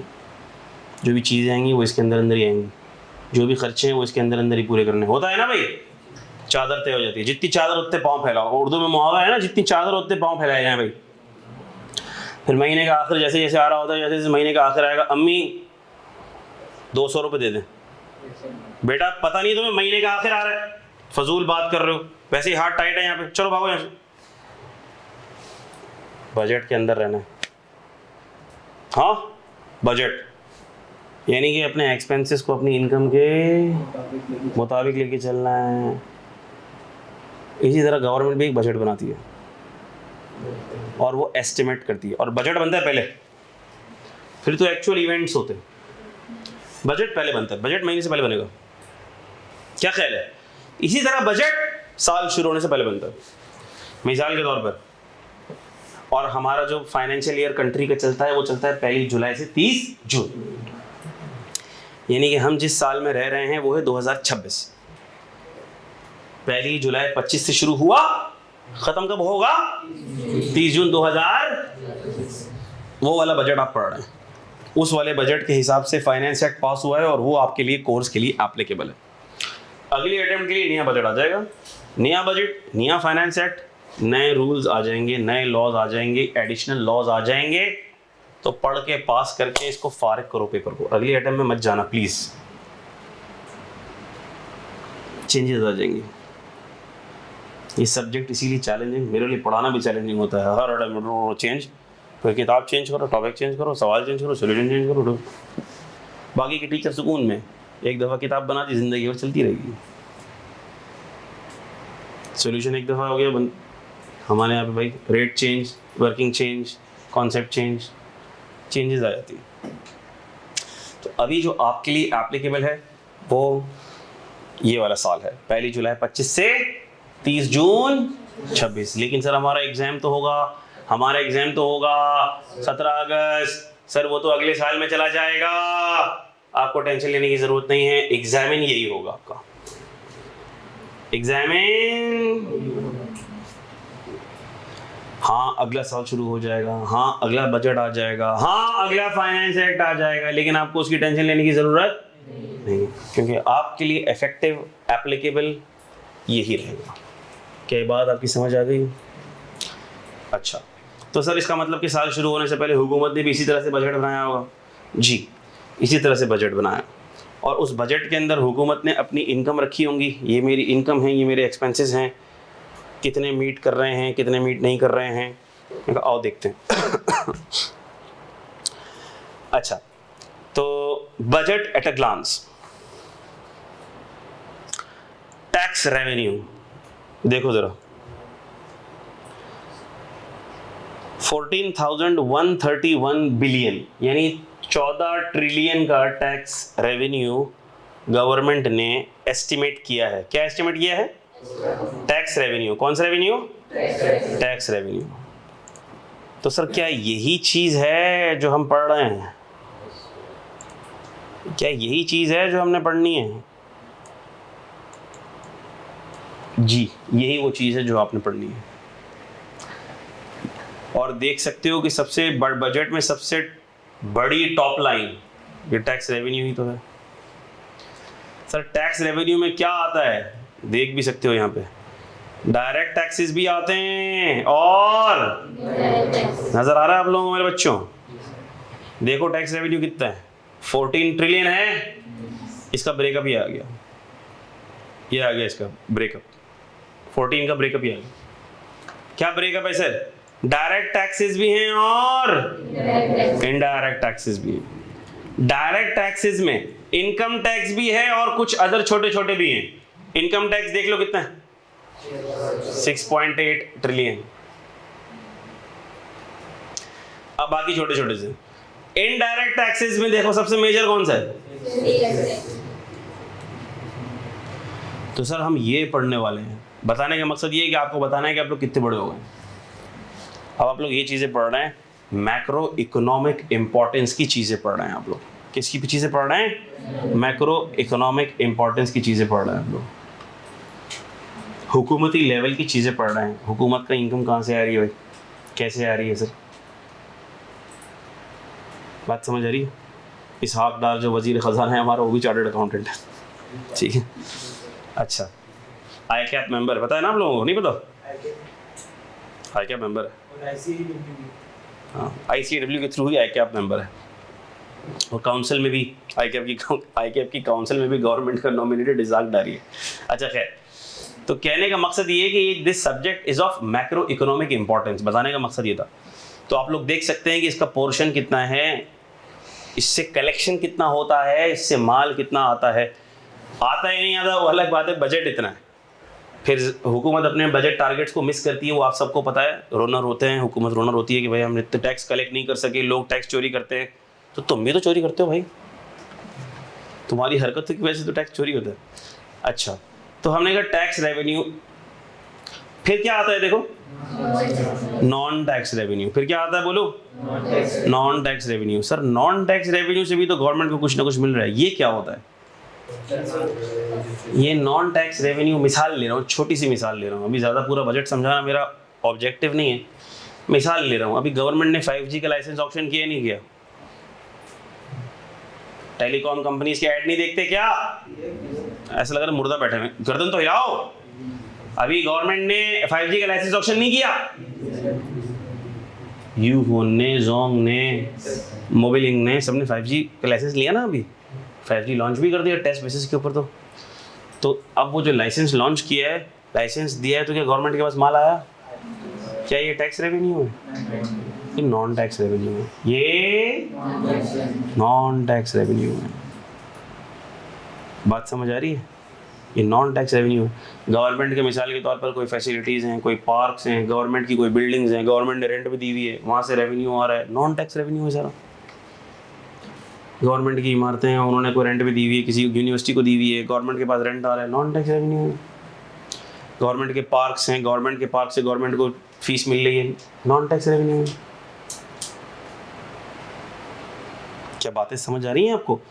तो बहुत सारे एवेन्यूज ऐसे होते हैं जहाँ से क्या आ रहा होता है? नॉन टैक्स रेवेन्यू आ रहा होता है, नॉन टैक्स रेवेन्यू आ रहा होता है। गवर्नमेंट ने किसी बाहर की कंपनी को, ब्रिटिश पेट्रोलियम को बुला लिया, बोला भाई हमारा तेल निकालो, मेरा मतलब है हमारी ज़मीन में से तेल निकालो, तो वो जो तेल निकलेगा, अगर निकलेगा तो उसका शेयर मिलेगा गवर्नमेंट को भाई, सही है। तो गवर्नमेंट को जो शेयर मिलेगा तो सर नॉन टैक्स रेवेन्यू है। बहुत सी चीज़ है, मैं आपको कुछ मिसाल दे रहा हूँ क्योंकि मैं ओवरऑल आपको समझाना चाहता हूँ ये पिक्चर। अच्छा भाई, नॉन टैक्स रेवेन्यू भी आ गया, उसमें से देखो क्या लेस होगा, प्रोविंशियल शेयर लेस हो जाएगा। इसका मतलब कि सर सूबाई हुकूमत वफाकी हुकूमत को कहती है कि भैया हमें भी तो दो, हमें भी तो सूबा चलाना है, सिंध को इतना शानदार चलाना है जो हमें, सिंध की जो शानदार सड़कें बनानी है हमें, कराची के लोगों को जो रिलीफ प्रोवाइड करना है हमें। तो हमने कहा साइंस सरकार कह रही है यार हमें भी तो दो पैसे कुछ, हम भी तो सूबे की हुकूमत चलाएं। इसी तरह बलूचिस्तान गवर्नमेंट कह रही है हमें पैसे दो भाई, हम प्रोविंशियल। तो 18वीं तरमीम जो कॉन्स्टिट्यूशनल 18th कॉन्स्टिट्यूशनल अमेंडमेंट आई थी, उसमें ये अप्रूव हुआ था कि सूबों को उनके पैसे दिए जाएंगे ताकि वो सूबाई वेलफेयर प्रोजेक्ट्स पर, सूबाई डेवलपमेंट पर, सूबे को चलाने के लिए उन पैसों को खर्च करें। अल्लाह करे हमारी सूबाई हुकूमत भी कर ले, कराची पे कुछ तो कर ले। तो प्रोविंसेस को दे देंगे हम कितना, 8206, तो नेट रेवेन्यू रिसीट कितनी बच जाएगी, 11072। इतना माल हमारे पास बच जाएगा। अब फिर विफाकी हुकूमत कहती है कि भैया पैसे तो हमारे पास बचे 11072, अब हमें उसमें से खर्चे कितने करने हैं। इंटरेस्ट पेमेंट्स, खाली आप ये देखो कि गवर्नमेंट के पास जो 11072 बचा है उसमें से इंटरेस्ट पेमेंट कितनी हो जाएगी, तकरीबन 80% इंटरेस्ट पेमेंट है उसकी, उसका तकरीबन 80% सिर्फ सूद की पेमेंट्स में निकल गया, गवर्नमेंट के लोन की पेमेंट में नहीं, सूद की पेमेंट्स में निकल गया, सूद की पेमेंट्स में निकल गया। फिर सबसे बड़ा खर्चा देखो कौन सा है, आपकी हिफाजत पे कितने पैसे लग रहे हैं, देख रहे हो आप, डिफेंस अफेयर्स, ठीक है भाई, डिफेंस अफेयर्स और सर्विसेज के ऊपर, फौज के ऊपर। फिर वो अभी अगला बजट आएगा ना, इसके और इजाफा हो जाएगा, क्योंकि अब तो फिर और जहाज वहाज बनाने पड़ेंगे ना, फिर इंडिया अटैक नहीं कर दे। तो खैर, तो डिफेंस के ऊपर 2.5 ट्रिलियन। अच्छा फिर ये देखो, जो लोग रिटायर हो चुके हैं, जो लोग काम भी नहीं कर रहे हैं, जिन लोगों का हमें कोई फ़ायदा नहीं है, जो गवर्नमेंट सर्वेंट्स रिटायर हो गए हैं, अपनी मौत का इंतज़ार कर रहे हैं लेकिन जा भी नहीं रहे, उनको पैसे कितने मिलने हैं, खाली ये देखो बैठे बैठे, सही है। तो खैर उसके बाद फिर गवर्नमेंट ने ये किया कि जो पेंशन प्लान्स थे वो कर्टेल किए। अब उस तरह से पेंशन प्लान्स नहीं है। जो जिनके रिश्तेदार हैं गवर्नमेंट में, उन्होंने उनको रोना गाना सुना होगा कि अब हमारी पेंशन कम कर दी, या ये कम कर दिया, या वो कम कर दिया, ठीक है। अब गवर्नमेंट ने कुछ इस पर मेजर्स लिए हैं। खैर फिर प्रोविंसेस को मुख्तलिफ़ चीज़ों में ग्रांट्स वगैरह देना, उसके 2 ट्रिलियन, कुछ सब्सिडीज़ देना, कभी पेट्रोल पे सब्सिडी देनी पड़ती है, कभी यूरिया पे सब्सिडी, फर्टिलाइज़र्स पे सब्सिडी देनी पड़ती है गवर्नमेंट को। सिविल गवर्नमेंट चलाने के खर्चे, जो सिविल गवर्नमेंट के एम्प्लॉइज़ हैं उनको चलाने के खर्चे, उनकी सैलरीज़ वगैरह। पब्लिक सेक्टर डेवलपमेंट एक्सपेंडिचर, ये वफाकी हुकूमत जो इस्लामाबाद पर और वहाँ के इंफ्रास्ट्रक्चर पर काम करेगी, 16 PSDP, public sector development expenditure, मतलब रोड बनाना, यूनिवर्सिटी बनाना, हॉस्पिटल बनाना, स्कूल बनाना, उसको वाले पब्लिक सेक्टर डेवलपमेंट। तो देखो खर्चा कितना है फेडरल गवर्नमेंट का, और बचे कितने पैसे बेचारे के पास। तो क्या आ गया ये, मैं ये कह सकता हूँ कि ये क्या है, क्या मैं कह सकता हूँ कि बजट डेफिसिट आ गया। आपकी जो इनकम है वो आपके अखराजात को पूरा नहीं कर सक रहे।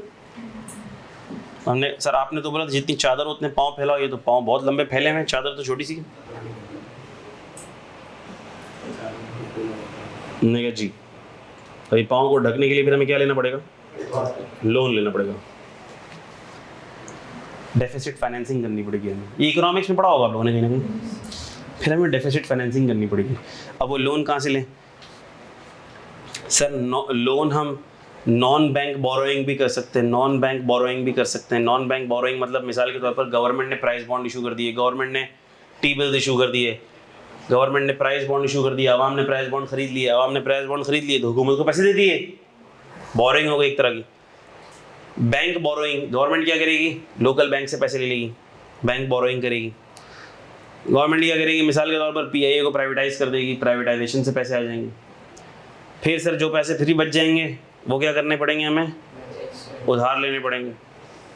कभी आईएमएफ से भीख मांगनी पड़ेगी, कभी सऊदीया से भीख मांगनी पड़ेगी, कभी किसी से भीख मांगनी पड़ेगी, लेकिन भीख पे मामला चलेगा, जो कि हमें बाहर से इमदाद चाहिए होगी, बैरूनी इमदाद चाहिए, तो उसे हम कहते हैं डेफिसिट फाइनेंसिंग।